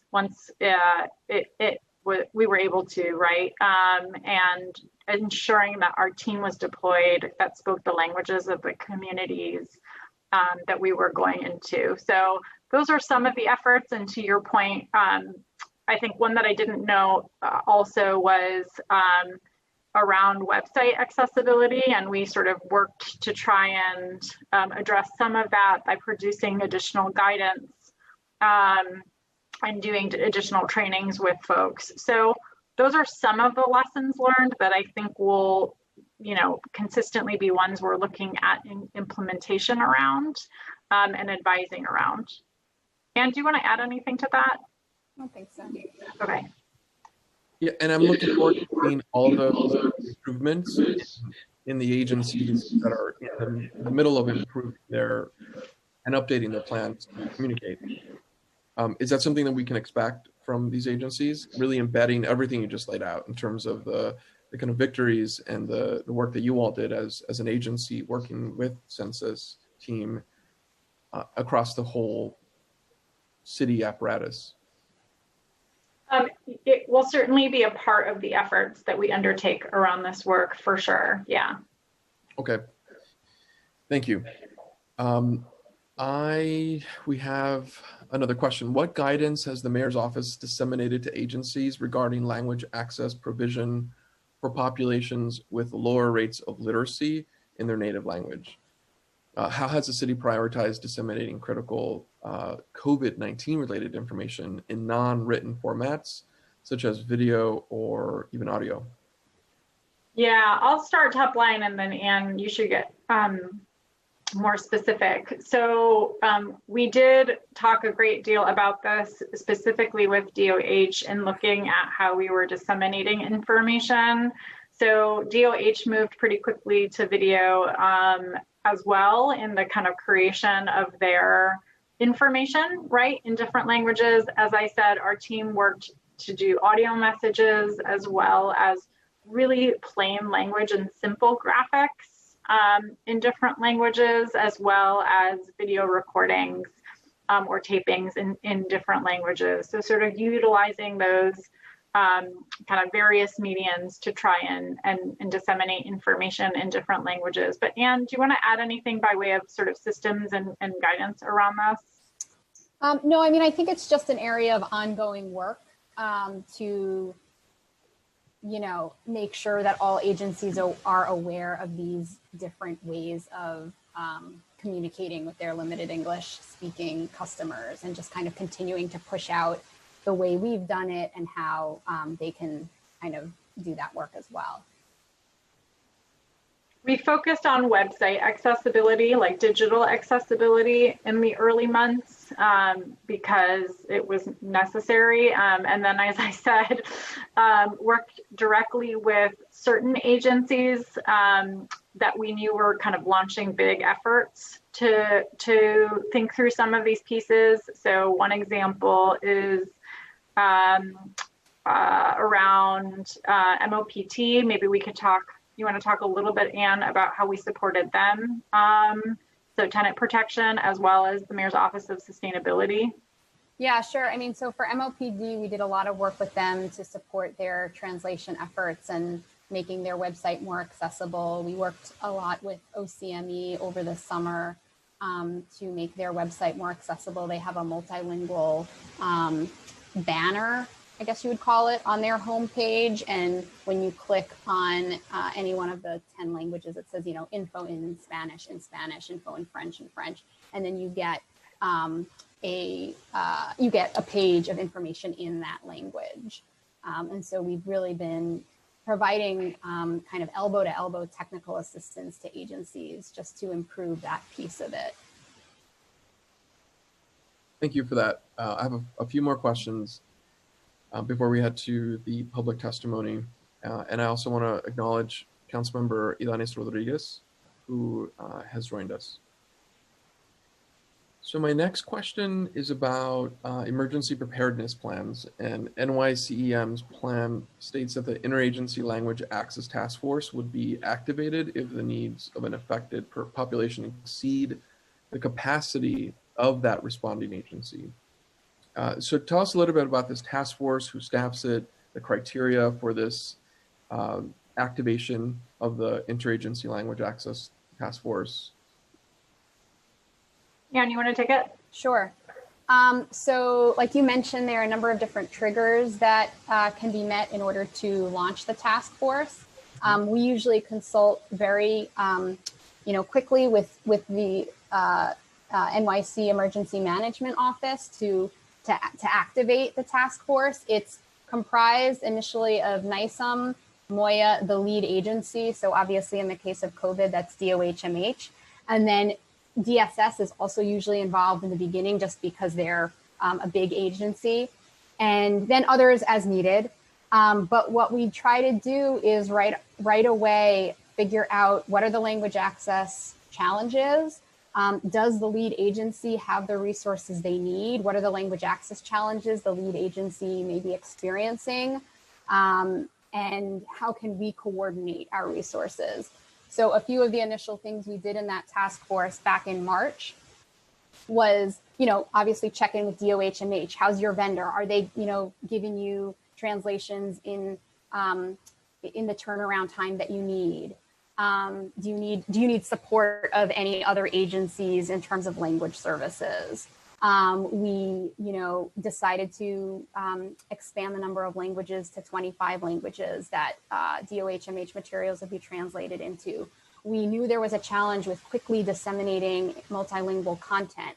And so we, determined how can we support agencies who need quick turnaround, whose own contracts aren't providing the fast turnaround that the situation demands.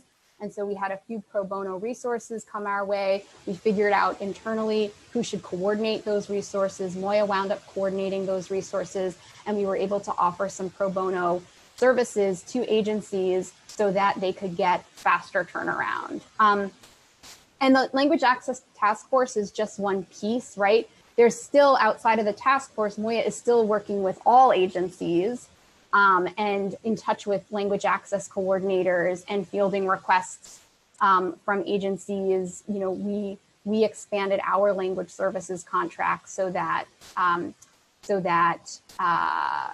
they could accommodate the needs of other agencies as well.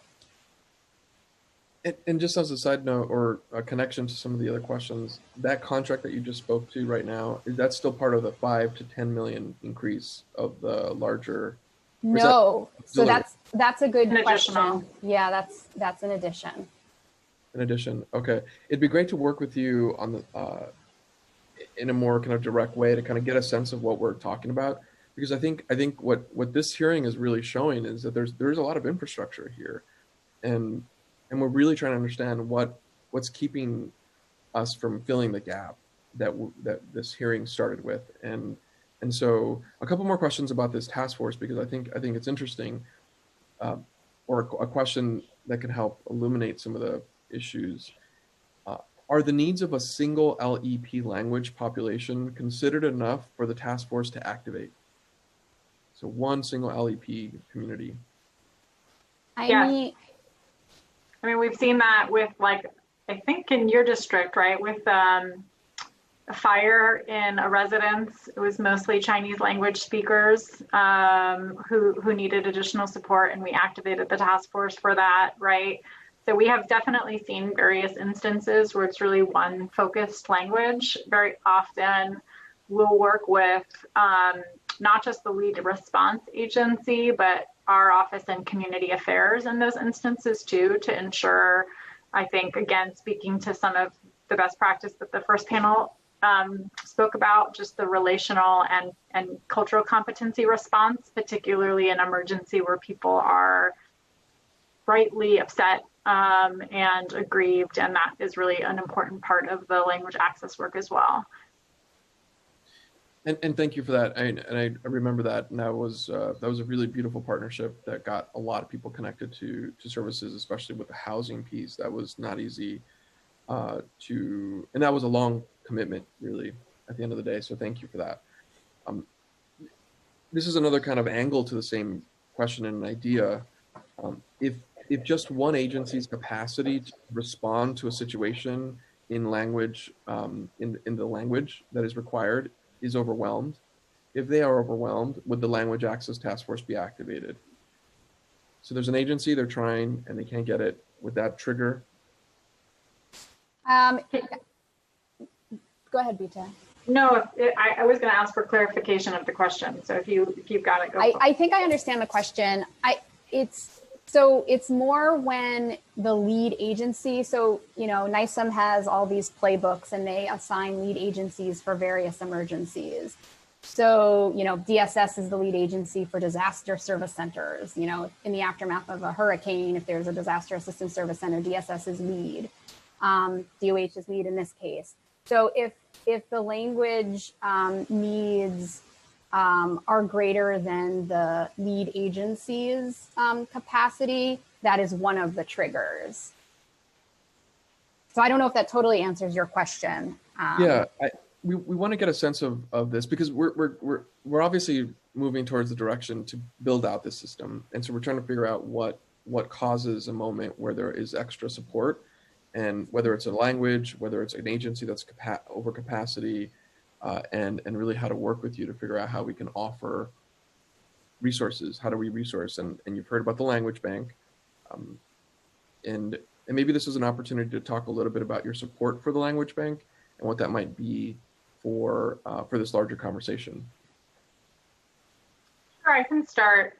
We did, I think, as the panel noted, we did meet with the panel, I think, last year around the budget process to understand the proposals and to kind of wrap our heads around whether or not they aligned with our thinking or whether we had questions. I do think Aracelis, I believe, noted some of the questions that we have, right, about scalability, about how it would work or partner with different agencies, about responsiveness to sort of what we're seeing or trying to focus on, not diminishing kind of the added value. We did, in the aftermath of that, those conversations continue some efforts that we'd already begun, but added onto, and just conversations with some of the lead organizations that have been doing the cooperative development, conversations with SBS on that as the lead contracting agency. We had conversations with interpretation cooperatives that unfortunately announced their closure, like Caracol, during the pandemic, and as well as actually some international organizations that we knew did cooperatives. And then separately, we've talked to the city of DC to understand their bank. And I think, so we've been doing some work to inform our own thinking and position around it, but I think that there's probably still more to do in thinking through the model. Would you commit to sitting down with myself and the committee and the advocates again, really in preparation for the January plan, as we get the better sense about what actually, we haven't even gotten to the November plan, so let's be real about that. But I think in the spirit of alignment here, would you commit to sitting down with us and really kind of looking at that together? Sure. Wonderful. Thank you for that. And the last question is about the Notify NYC COVID-19 messages that people are getting in real time. These are text messages, kind of pointing to one of them. They're only available in English and Spanish. And so are there conversations right now that are pointing to adding additional languages and support for those specific text messages? So they're also available in Chinese. You have to, the sort of how to sign up for them, it looks different, but that's still something that's available. And we, that was an addition, that's part of the sort of building out the infrastructure conversation that we've had. This, along with the questions that we raised around website and 311, these are sort of areas that we've started a working group with Do It around. And as I said, we have begun our focus on the 311 complaint system and the website accessibility, and we're looking at the others as well. Got it. Okay. And so I have some follow-ups actually. The HPD, the agency, HPD, states that their language access plan relies on NYC Volunteer Language Bank. Do you know about this? Yeah. I mean, we know what the language bank is. At HPD? We have a centralized volunteer language bank. It is not the first place, I should say, that that agencies should go, right? Everybody has to have the vendor contracts. The bank is an additional support for folks, and maybe you can talk about its utilization, but that predates Local Law 30 and is an infrastructure that we have trained agencies around. Okay, a little bit more about how it works, because it looks to us when we read it that it's HPD's, and it sounds like you're saying that it's a different piece, auxiliary support for HPD that you all manage. There's a volunteer language bank, and city staff from all city agencies can enroll if they want and use their bilingual skills.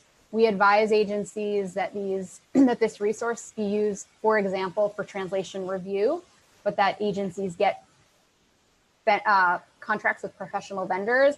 My understanding is that HPD does have the requisite contracts. They have telephonic interpretation. They have a vendor with, a contract with a translation vendor. They have in-person interpretation vendor. So I'd have to check that specifically again, but my understanding is that they have the vendors and use those primarily. And they may be using the language bank for that secondary review or third review, but we would have to double check. Got it.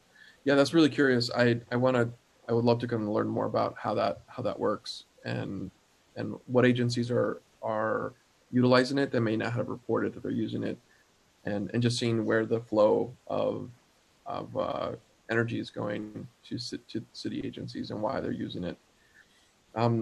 Okay, I think this is the last one.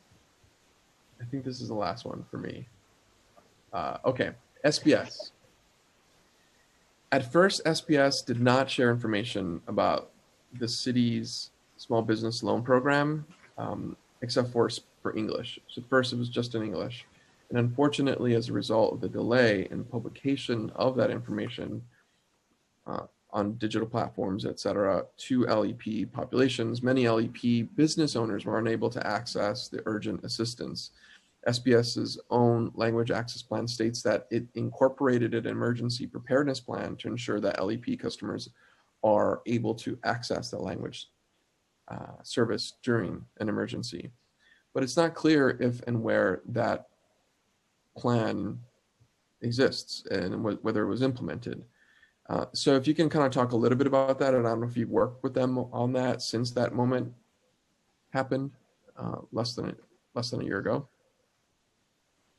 Yeah, I can start and you can jump in. I think, yes, we were made aware, and certainly ourselves saw that there was not adequate accessibility on the release of those opportunities. We worked really closely with SBS in the aftermath of that to address this as new resources were coming on board, and that as we were pushing them out, that included a few different things that we did. One is we devoted some of our language service capacity to support them, particularly around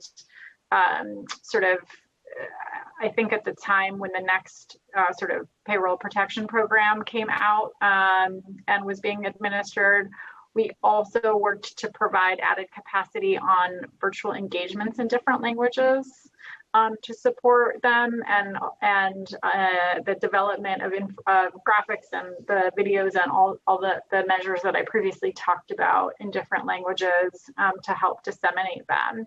And we worked to ensure that as they kind of moved towards lifting up their hotline, right, that was something that was in place with the requisite interpretation services available. And anything you want to add by way of the plan or any corrective measures that we've taken with them since? I mean, only that they've also made some improvements to their websites in terms of their website, in terms of accessibility. We worked with them on that. I think just in terms of the plan, I think, the new plans are due June 2021. So we're going to be starting that process with agencies early next calendar year to revise their implementation plans. And I think this is an important part of the plan that we can focus on with agencies. Thank you. And I'm sure a lot of small businesses would be incredibly thankful for that. And maybe with that, I'll just end with incredible gratitude for your time today and for all the promise that you've given us to sit down and just hammer some of these things out, work in coalition with our advocates on the ground. Thank you to the advocates that started the conversation and the public panel. Thank you for kind of laying out the foundation. And again, happy Thanksgiving to you and your family. Thank you so much. Thanks for holding the hearing, and we look forward to those conversations. Looking forward to it. Thank you. Thank you, Chair. Seeing no other council member questions, we'll now be turning to, we'll be concluding administration testimony and turning to public testimony.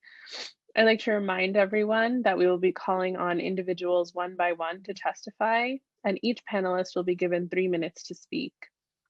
For panelists, after I call your name, a member of our staff will unmute you. Please wait for a brief moment for the Sergeant at Arms to announce that you may begin before starting your testimony. Council members who have questions for a particular panelist should use the raise hand function in Zoom. I will call on you after the panel has completed their testimony in the order in which you have raised your hand. I would now like to welcome our first public panel. First, I will be calling on Jihae Fisher to testify.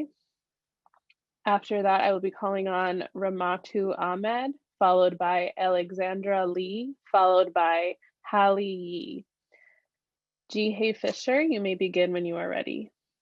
Starting time.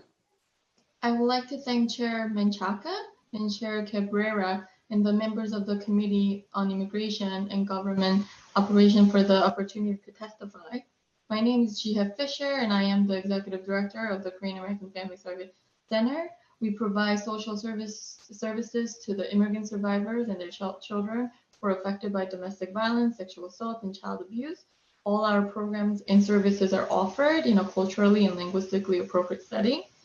98% of our clients are immigrants, and 100% of our staff members are immigrants themselves or children of immigrant parents. Over 95% of our clients' first language is not English and come from low-income backgrounds.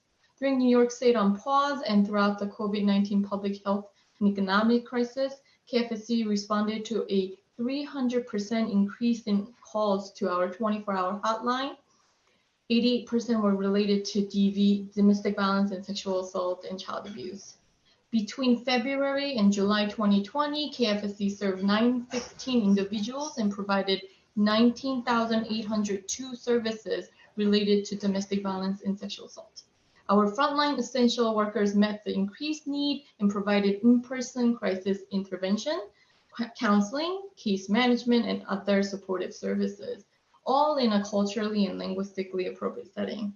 In addition to crisis intervention, the needs we're hearing directly from our serving populations are basic necessities such as ethnic food, groceries, and cleaning supplies, cash assistance, for medical expenses or rent subsidies, dissemination and education around the latest COVID-19 virus information on public benefits such as unemployment, Medicare, small loan opportunities, and accessing healthcare, as most of our clients are uninsured. Inquiries of counseling sessions with various family violence issues. As mentioned above, many of our clients and their children are trapped at home with abusers or hidden family issues that have surfaced as all members of the family are clustered in a small space. Our immigrant survivors were disproportionately impacted and further traumatized by policies and responses that excluded them from emergency relief efforts. Many of our survivors are undocumented and are excluded from accessing unemployment insurance and all other income supports. They lost financial means, some temporarily, others permanently, resulting in loss of livelihood and unable to support themselves and their children. These consequences are exacerbated as they are ineligible for unemployment benefits and other labor protections by law from which they are excluded. Many in our community and their loved ones have contracted the virus and died. Without financial means, our immigrant survivors can afford food, rent, basic necessities, personal protective equipment and supplies, Medicare, or basic living expenses.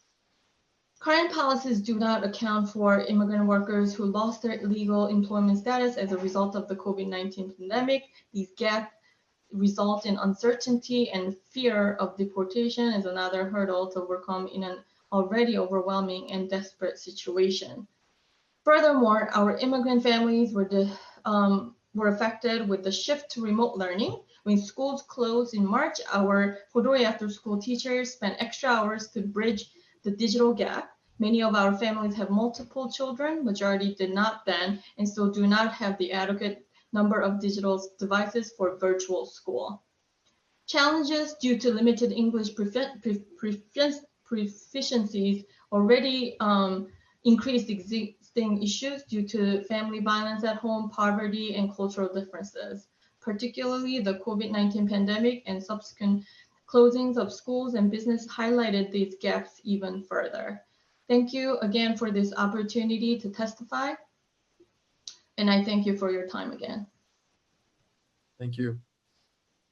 Thank you for your testimony. I'd like to now welcome Ramatu Ahmed to testify. You may begin when you are ready.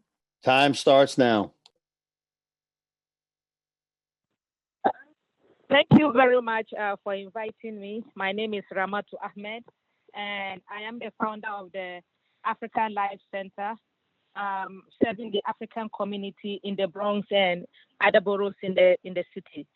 The African community, as we all know, is an immigrant community. We have a lot of issues, but I'm targeting my presentation on housing for my testimony.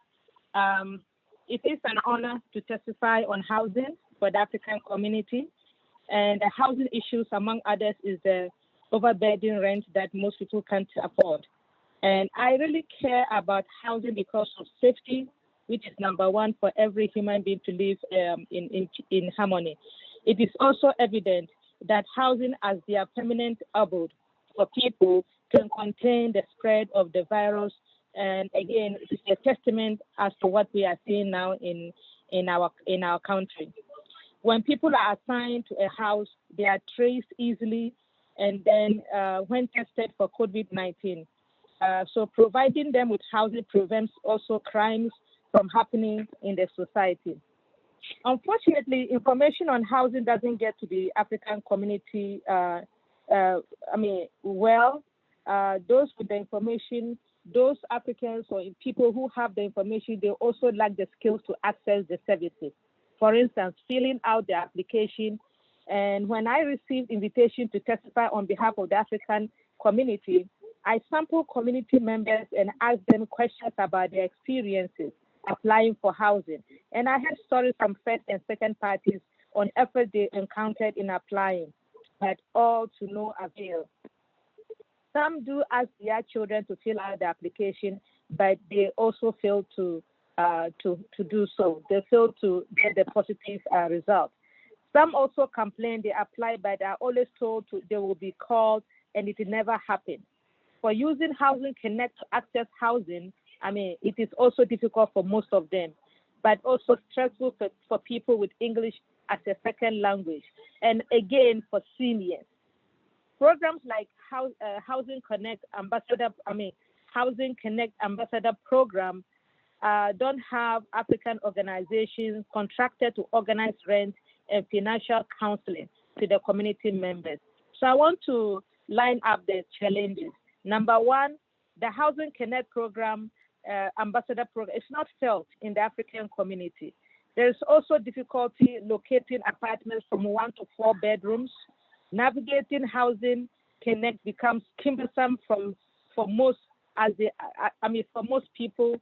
And again, selected candidates for housing end up not eligible. Most issues are related to their income, or after the interview. Time expired. Thank you. Thank you, Ms. Huffman. Thank you. Thank you for your testimony. I'd like to now welcome Alexandra Lee to testify. You may begin when you are ready. Time starts now. Good afternoon. On behalf of OCA New York, I would like to thank the Immigration Committee chairs, Council Members Menchaca and Council Member Cabrera, and the committee members providing this time to speak on the issue of language access in New York City. OCA Asian Pacific American Advocates is a national nonprofit civil rights org promoting and protecting the political, economic, and cultural rights of Asian Americans in the United States. Founded in 1973, the organization has grown to over 50 chapters and affiliates around the country, working with organizational partners and members on policy issues affecting the AAPI community, such as immigration, racial equality, inclusion, and civic engagement. The New York chapter has been especially active in census participation efforts, Get Out the Vote, hate crimes prevention, and in conjunction with the Black Lives Matter movement. A lot of our testimony mirrors the Asian American Federation's testimony, so I don't want to be sort of repetitive, and we're happy to submit our written testimony at the end. The issue of language access directly impacts New York City and New York City's Asian American population. New York City is home to nearly 1.2 million documented and undocumented Asian Americans, representing more than 13% of the city's total population. New York City's Asian community is tremendously diverse, comprising of individuals representing more than 20 countries and 45 languages and dialects. Many of New York City's Asian American population experiences high rates of limited English proficiency and other language barriers when accessing the New York City's services. In a time when federal policy directly impacts the immigration population, giving preference to those with English language proficiency, for example, in the public charge issue, or the proposal to instate a more complicated US citizenship exam, language access is a necessity for our community, whether it's securing justice for crime victims, protection for domestic violence and intimate partner violence victims, or access to health services and healthcare. There is an urgent need for language access for the LEP community to be able to understand and communicate effectively in this dynamic, especially now with the COVID pandemic. The issue of language access has really heightened and exacerbated the problem of how the lack of language services impacts the immigrant population of New York, the Asian American population, and the limited English proficiency population as a whole. I just want to give my 2 cents of my personal position as an immigration attorney and criminal defense attorney. We see the issue of language access Time expired. Being a very serious problem in the access to justice. There are limited translation services within the legal justice system, and especially during this time, during the COVID pandemic, it's even more of a challenge. Everything has gone to sort of these telephonic and virtual services, and it's very challenging. It's of course impacted folks with limited resources that don't have the access to technology to access these services. So with that, OCA New York and myself personally, we encourage the City Council to work with CBOs and organizational partners providing language access for the limited English proficiency community, especially during this unprecedented time during the COVID pandemic. Thank you for this time. Thank you, Ms. Lee. Thank you for your testimony. I'd like to now welcome Hallie Yee to testify. You may begin when you are ready. Time starts now. Good afternoon. My name is Hallie Yee, and I'm Policy Coordinator at the Coalition for Asian American Children and Families. And thank you, Chairs Menchaca and Cabrera and members of the committees for giving us this opportunity to testify. Since 1986, CACF has been the nation's only Pan-Asian children and families advocacy organization that leads the fight for improved and equitable policies, systems, funding, and services to support those in need. We speak on behalf of our highly immigrant Asian American communities today who have been left behind in the city's COVID response and must be centered in discussion of revitalization as they face greater challenges and loss due to this pandemic. Immigrant New Yorkers have been at the forefront of the state's fight against COVID, representing 1/3 of the state's essential workers and playing a key role in all sectors of our battle against the pandemic, from food production and delivery to construction and frontline healthcare provision. This ongoing exposure has contributed to the disparate outcomes COVID-19 infection death, which have disproportionately afflicted immigrant communities of color. On behalf of our 40+ organizational partners and members, we have been asking City Council to hold our public health systems accountable to our community's needs through 3 key steps. First, that the city provide accurate data collection and disaggregation of data on infection rates, hospitalizations, and deaths in the APA community. Second, that the city address mental health needs of children and families, especially those East Asian presenting who have been targeted during this pandemic. And third, that the city's health system can ensure that critical information gets to families in the language they need. Of these, of course, today we will be focusing on the latter, as Asian Americans have the highest rate of linguistic isolation of any group in the city at 42%, with no one over the age of 14 in that house speaking English well, and 78% of our community being foreign-born. COVID-19 has highlighted the barriers the most marginalized Asian Americans face to language access. The mere availability of languages is not enough without effective outreach and implementation of language access policies, preventing vital communication about school decisions and the pandemic from reaching the community. The delay of disseminating and general lack of in-language information about the pandemic, including the social distancing guidelines, has led to a higher risk of exposure to the virus for the most vulnerable in our community. This egregious gap in language access has led to our communities to rely once again upon the community-based organizations who serve them in the absence of proper resources by the city, as CBOs continue to act as interpreters and crowdsource translated materials regarding even the most basic of information on the pandemic.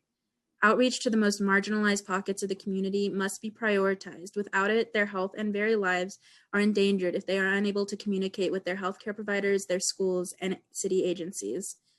Our communities are consistently overlooked in the distribution of resources, which is harmful to us, as well as other communities of color who are denied the same resources due to the perceived success of APAs. This pandemic has highlighted a myriad of holes in our city's safety net system, and the city's response must address root problems in addition to immediate needs. Our community will continue to suffer every day we allow these flaws to exist in the system. As always, CACF will continue to be available as a resource and partner to address these concerns. Time and look forward expired. to working with you to better address our community's needs. Thank you. Thank you for your testimony. I will now turn it over to Chairman Chaka for any questions. Thank you for this panel and the really kind of drill down of experiences that we're hearing from many New Yorkers who are not connecting to vital services, everything from housing and the affordable housing application process is already hard in one language. Of course, it's going to be even more difficult to do in multiple languages, but it's imperative that it happens because any access that our New Yorkers don't have is a detriment to a person's life. And so all of these things are just so important, not just to listen to, but to put on the record. And so you heard from the administration that they're going to sit down with us and talk through some of that. And so let's keep doing that work together. And I want to say thank you and hope you have a good and safe Thanksgiving weekend. Thank you, Chair. Seeing no other council member questions, we will be moving on to our next public panel. I'd like to now welcome Angelica Lara to testify. After Angelica Lara, we will be hearing from Anna Guiltanda. Angelica Lara, you may begin when you are ready. Time starts now. Thank you. Good afternoon. My name is Angelica Lara, and I am the Education and Outreach Director at Unlocal. Unlocal is a community-centered nonprofit organization that provides direct communication, community education, outreach, and legal representation to New York City's undocumented immigrant communities. Since going remote in March, our education and outreach team has hosted 47 remote outreach events on immigration policy changes and enforcement, COVID-19 related information, the census, and how to protect your rights. We have deep connections with New York City's immigrant communities and partnerships with over 140 community-based organizations and schools. Our legal team handles complicated immigration matters for immigrants from Latin America, Africa, the Middle East, Asia, Europe, and the Caribbean. The majority of our clients are Black, Indigenous, people of color, and have limited English proficiency. We welcome this opportunity to address the issue of language access and how it impacts the delivery of emergency preparedness information for immigrant New Yorkers. Unlocal relies on the speed, accuracy, and availability of translations of materials and updates created by New York City agencies, as we are routinely disseminating their information to the public. During COVID, updates in accessible languages are a top priority for our community members. We are grateful for our partnership with Moya for the past 2 years that enables us to provide its Know Your Rights presentation materials to the public. We are hopeful that going forward, any policy updates to these materials will be translated into languages other than English before they are released to enable our teams to deliver the information as quickly and efficiently as possible to immigrant communities. We urge the city to expand its languages accesses to resources to include the translation of materials into Indigenous languages.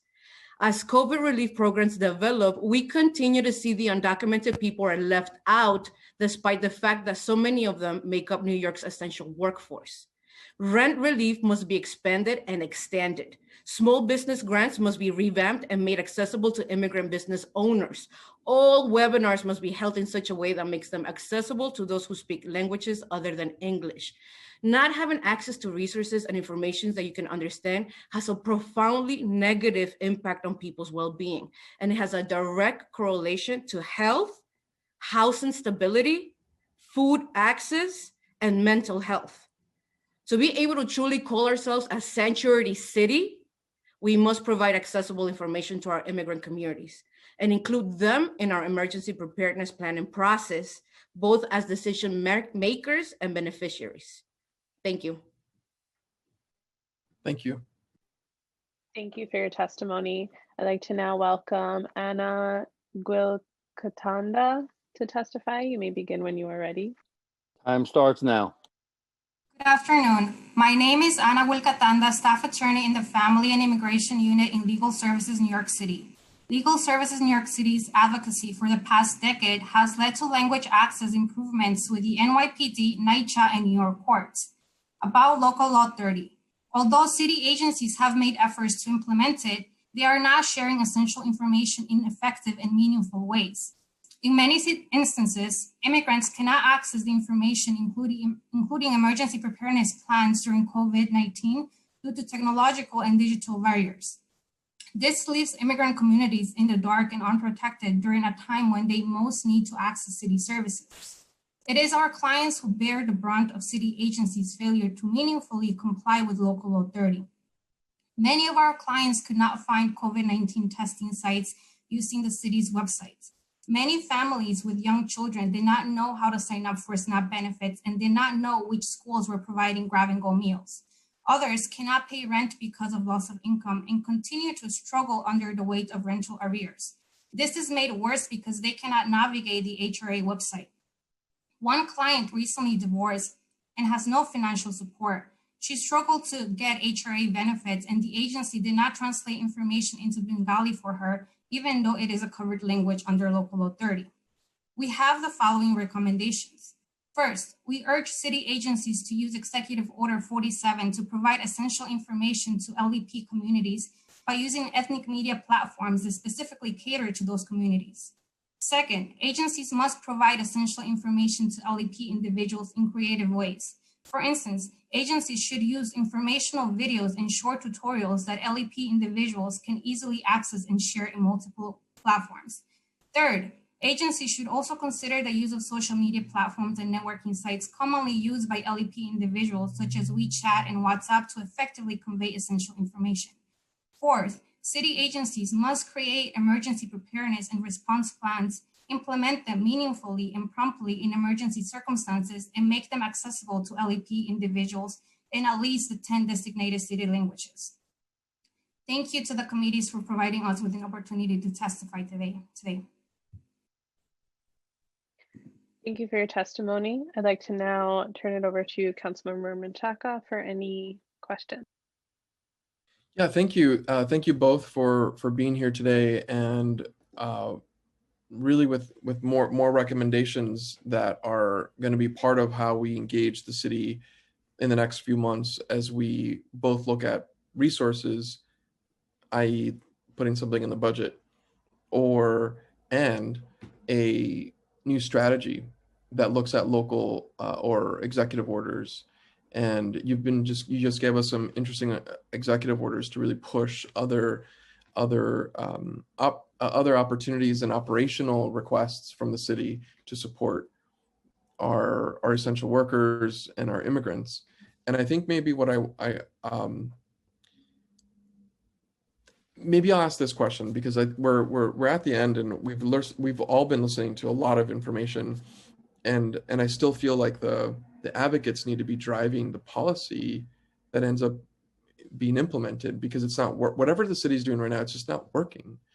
And there's a lot of resources that are being put into it, time, effort, all this communication and task force, and how do we make it simple? And I think that would you all commit to sitting down with us and really creating this action plan that may include some executive orders. I don't know how amenable the mayor's office is going to, or the mayor is going to be to putting in an executive order in. The budget's going to be a negotiation. All these pieces are still unclear, but what can't be unclear is what's going to actually work. That has to be clear, because if that's not clear, then it's going to get lost, and we can't afford that to get lost. Will you commit to being part of this conversation? Yes, we definitely commit to being part of the conversation. Okay, wonderful. Thank you. Happy Thanksgiving. Is this the full panel, Harbani? Yes. Okay. Thank you to this panel. Happy Thanksgiving. I hope it's safe and that you are taking all the precautions, but enjoying yourselves and in all the gratitude. Thank you. Thank you, Chair. At this point, we have concluded public testimony. If we have inadvertently missed anyone that is registered to testify today and has yet to be called, please use the Zoom raise hand function now, and you will be called on in the order that your hand has been raised.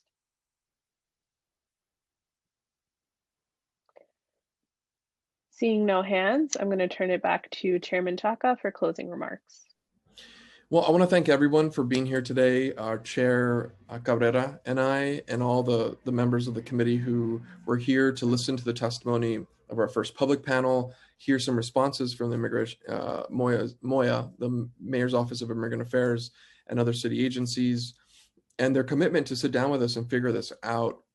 We are not looking for a sense of compliance for the sake of compliance. What we're looking for is a transformation about a city who is a sanctuary, who is struggling to become a sanctuary city, let's be real, can actually put the resources and effort and strategy so that we can solve these issues that in the time of COVID and economic downturn is critical for the livelihood of this city. And I keep saying this over and over again under so many other pieces of legislation that we need to pass in the city, that the economy of the city of New York is an immigrant economy. And that economy has families that are connected to it, and education resources that are needed, and food and hunger issues and health and all these things that are really important that the city has for its New Yorkers. And when it's not accessible, that is unacceptable in the deepest kind of way as a municipal service organization like the City of New York. So we need to solve that. I will say the following thing is more of an ask. The city last year was confronted with a budget crisis, and the city council members were we did our best, and we know that it wasn't good enough. And so maybe we can offer some ideas on how to think about funding this series of initiatives that can actually solve the problems and really build a people's budget, a budget that comes from all of you who understand what needs to happen and really bring that to us in the clearest way. And that's the work that we'll do right after this hearing is over. We'll follow up and let's start to work. Thank you to my staff. Chairman Chaka, I'm sorry to interrupt. We have one person who did raise their hand. Good. I'd like to quickly call on Cindy Lang to testify. You may begin when you are ready. Thank you. Time starts now. Hi, thank you. My name is, because Cindy left and she left with me. My name is Mizada Urin from the co-founder. Hi, Carlos. How are you? Good to see you. Thank you for being here today. Long time. Yes. We are very proud about you. You are with us always from the beginning to last. Thank you. Thank You you. are our immigrants. And the reason I'm here today, Cindy left because it took so long time. Cindy gave it to me and said that, can I send my testimony, or otherwise you can say a couple of words. And can I testify? It is to a very serious issue.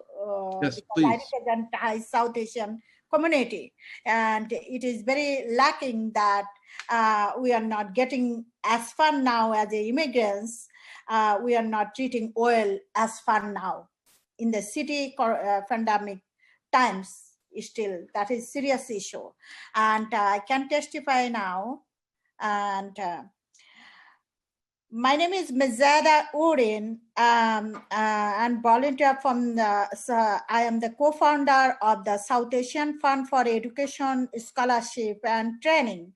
The service we are providing immigrants needs since 2015. We have delivered comprehensive area services, thousands of immigrants, children, youth, and adults. And there are Pakistan, Afghanistan, Maldives, Bhutan, India, and all South Asian communities in the New York City area. Thank you for giving me opportunity to speak about our language access issue that many of them are South Asian families facing today. As a SEFEST representatives, my team have first-hand understanding challenging that our community face on a daily basis. Since the start COVID-19, many of our South Asian communities have lost their battle due to the reasons such as overcrowding, apartments shared by multi-generation, and the lack of information on how to protect themselves against the virus. Many of our South Asian students have suffered inequality in education because of their parents speak little or no English, or could not help them their homework or schoolwork. And moreover, due to the lack of job security or lack of income, many, mostly women and children, have been suffering from their mental depression and physical abuse, but silently. Since March, Time expired. Since March, SEFEST has worked overtime to help the community dealing with the losses of income, including assistant funeral arrangement and that finding shelters to better women and the children. But we feel that New York could do more, bringing that language barrier gap for our communities. Here are the least issue our immigrants communities encounter. MTA billboard sign. In the beginning of COVID-19 pandemic, the MTA posted sign to remind people the proper way to protect themselves or a mask. While we appreciate MCA effort to inform Bengali speaking riders, some of the sign are translated incorrectly and created confusion to the riders. This is one confusion. After several communication with the Corey Johnson office, City Council office, and the David Offren Assemblyman office, finally Corey Johnson solved that problems. MTA has to be, or whenever any language translated, especially in Bengali. I represent highest ranking of Bengali community in the New York State and city level. If any of the problem translating, please, safest organization is voluntarily to solve and review that translation before you publish, before you transfer, before you written signboard anywhere, even board of election, even board of ed, even board of in the community MTA transition. That is one problem. Then another problem is answering the 911 issue.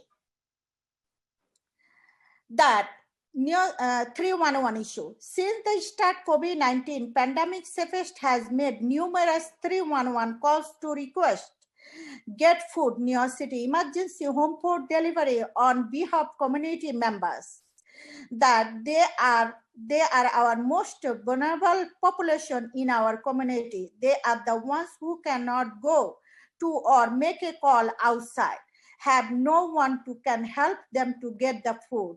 And I call them personally, I call them because they could not speak English. They could not understand what number they can dial to get their proper language. Then I helped them over 300 people to call them. Every time when I call the 311, said, then ma'am, why you keep calling? And I said that they could not speak English. I need to help them to get the food. And they said, no, tell them to call. Then a couple of people, I told them to call. They said that we cannot call because English is speaking. Then I call them, keep calling. Those are the people are not getting their food because I using my personal money to buy different SIM card food that my phone line. Then I call them 311, get their food.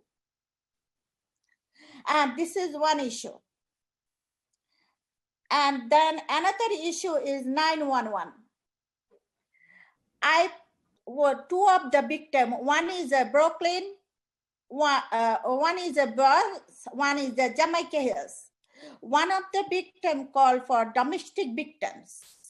She called from the Bronx home to get her help for 911. When she called her husband next to her to listening everything. Then when she started working, her husband took the phone from her. She could not get help, but 911 did not call back her. One. Then another in the Quincy's happened that oh my God, I can cry now. And then another incident happened in Jamaica here. So she called 911, but she tried to speak broken language. 911 did not give her a translator. 911 even did not call back to her. Finally, I put him a shelter in Yankar, because New York City does not have enough space for the women's shelter is a DB victim. This is another serious issue. Then another issue is DOE, the Board of Ed. This is serious issue. Everybody has to go full attention on this DOE because this is education system. If our education system is broken, that means we are not belong to in this country. No education, no future. Number one problem is DOE submit wrong translation in their website. Many times I try to reach them to solve this problem is voluntarily, to correct the language, review the language. Even they send the EVT card. There is no written Bengali translation is there, how to connect, how to call, where to get the help. I told different people call me and to help them by language, because personal information they cannot share with anyone, even though I call. Okay, every phone number is saved everywhere. Okay, especially my number, Carlos, you know me better. Okay, then I try to use different SIM card by the different people in front of them. It is COVID-19. I could not reach everyone to get their help. Then another issue is laptop issue. Another issue is iPod issue. These has to be somehow getting help from the bilingual, especially LAP problem. I am also interpreter in New York City, different department, housing, Board of Ed, judicial panel, everywhere I am the representative from my language. And many way our people are suffering for their right help, right get. Even so many people are corrupted somehow because of bilingual problem. Even they are bullied from that false attorney.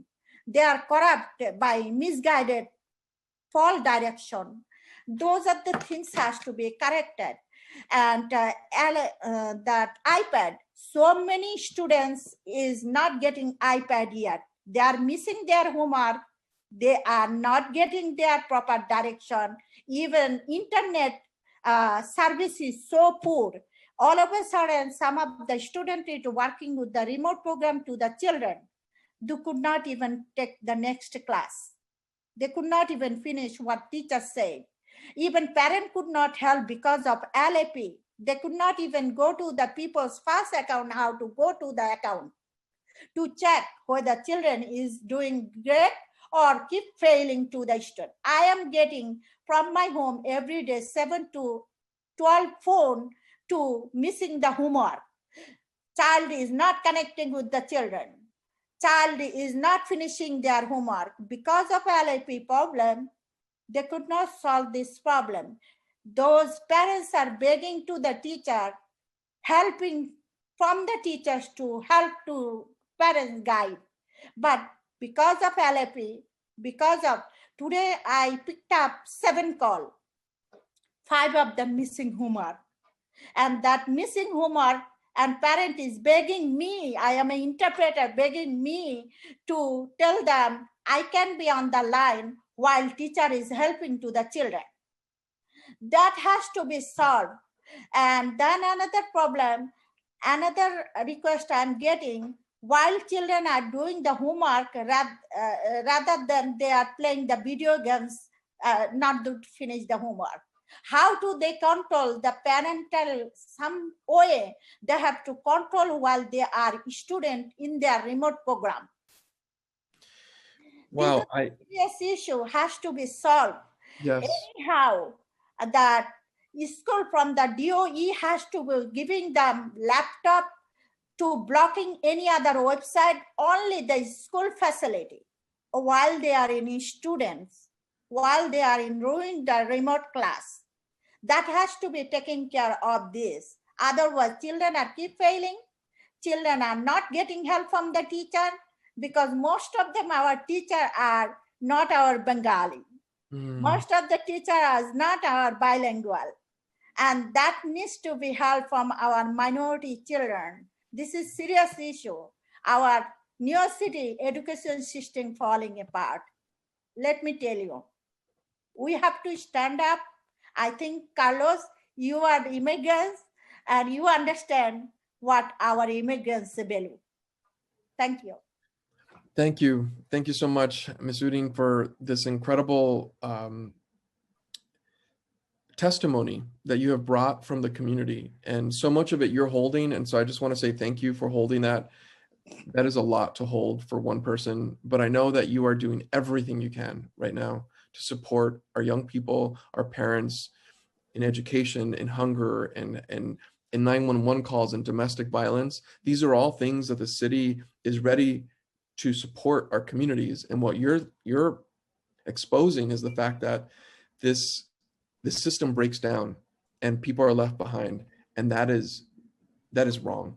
That is wrong. And so We want to follow up with you, so make sure that our team has all of your information, because I want to sit down with you and really look at some of the things that could be solved immediately. And some of those things are going to be more structure issues, like the Department of Education issue with a translator being on the phone with homework help. And if they're not allowing that to happen, we've got to look at how to solve that issue. And it sounds like there are other, I see some Zoom nods that people are saying, yeah, that's an issue. We need to solve that. And the way we solve that is by talking about it and bringing voice to it. And you did that today. And so I want to say thank you for that. And so with that, just make sure that you leave all your contact information so that our team can follow up and really say thank you. I'm glad that you said that you signed up and you spoke today.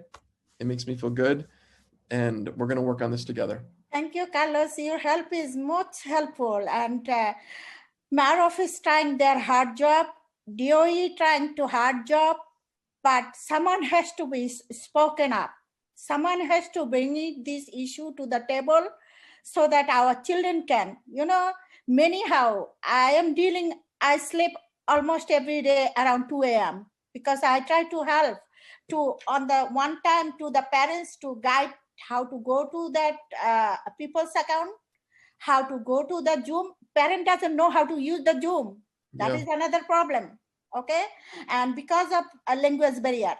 And then another thing, today, 5 of the parents said that they don't know what their children is doing, whether they finish the homework, whether they're playing the video games, whether they did not finish, even some of the children is hiding themselves, not to showing the parents how children understand that they are doing finish. And one parent just told me a couple of minutes ago, said that every day I saw him on the computer, but I don't know what he's doing.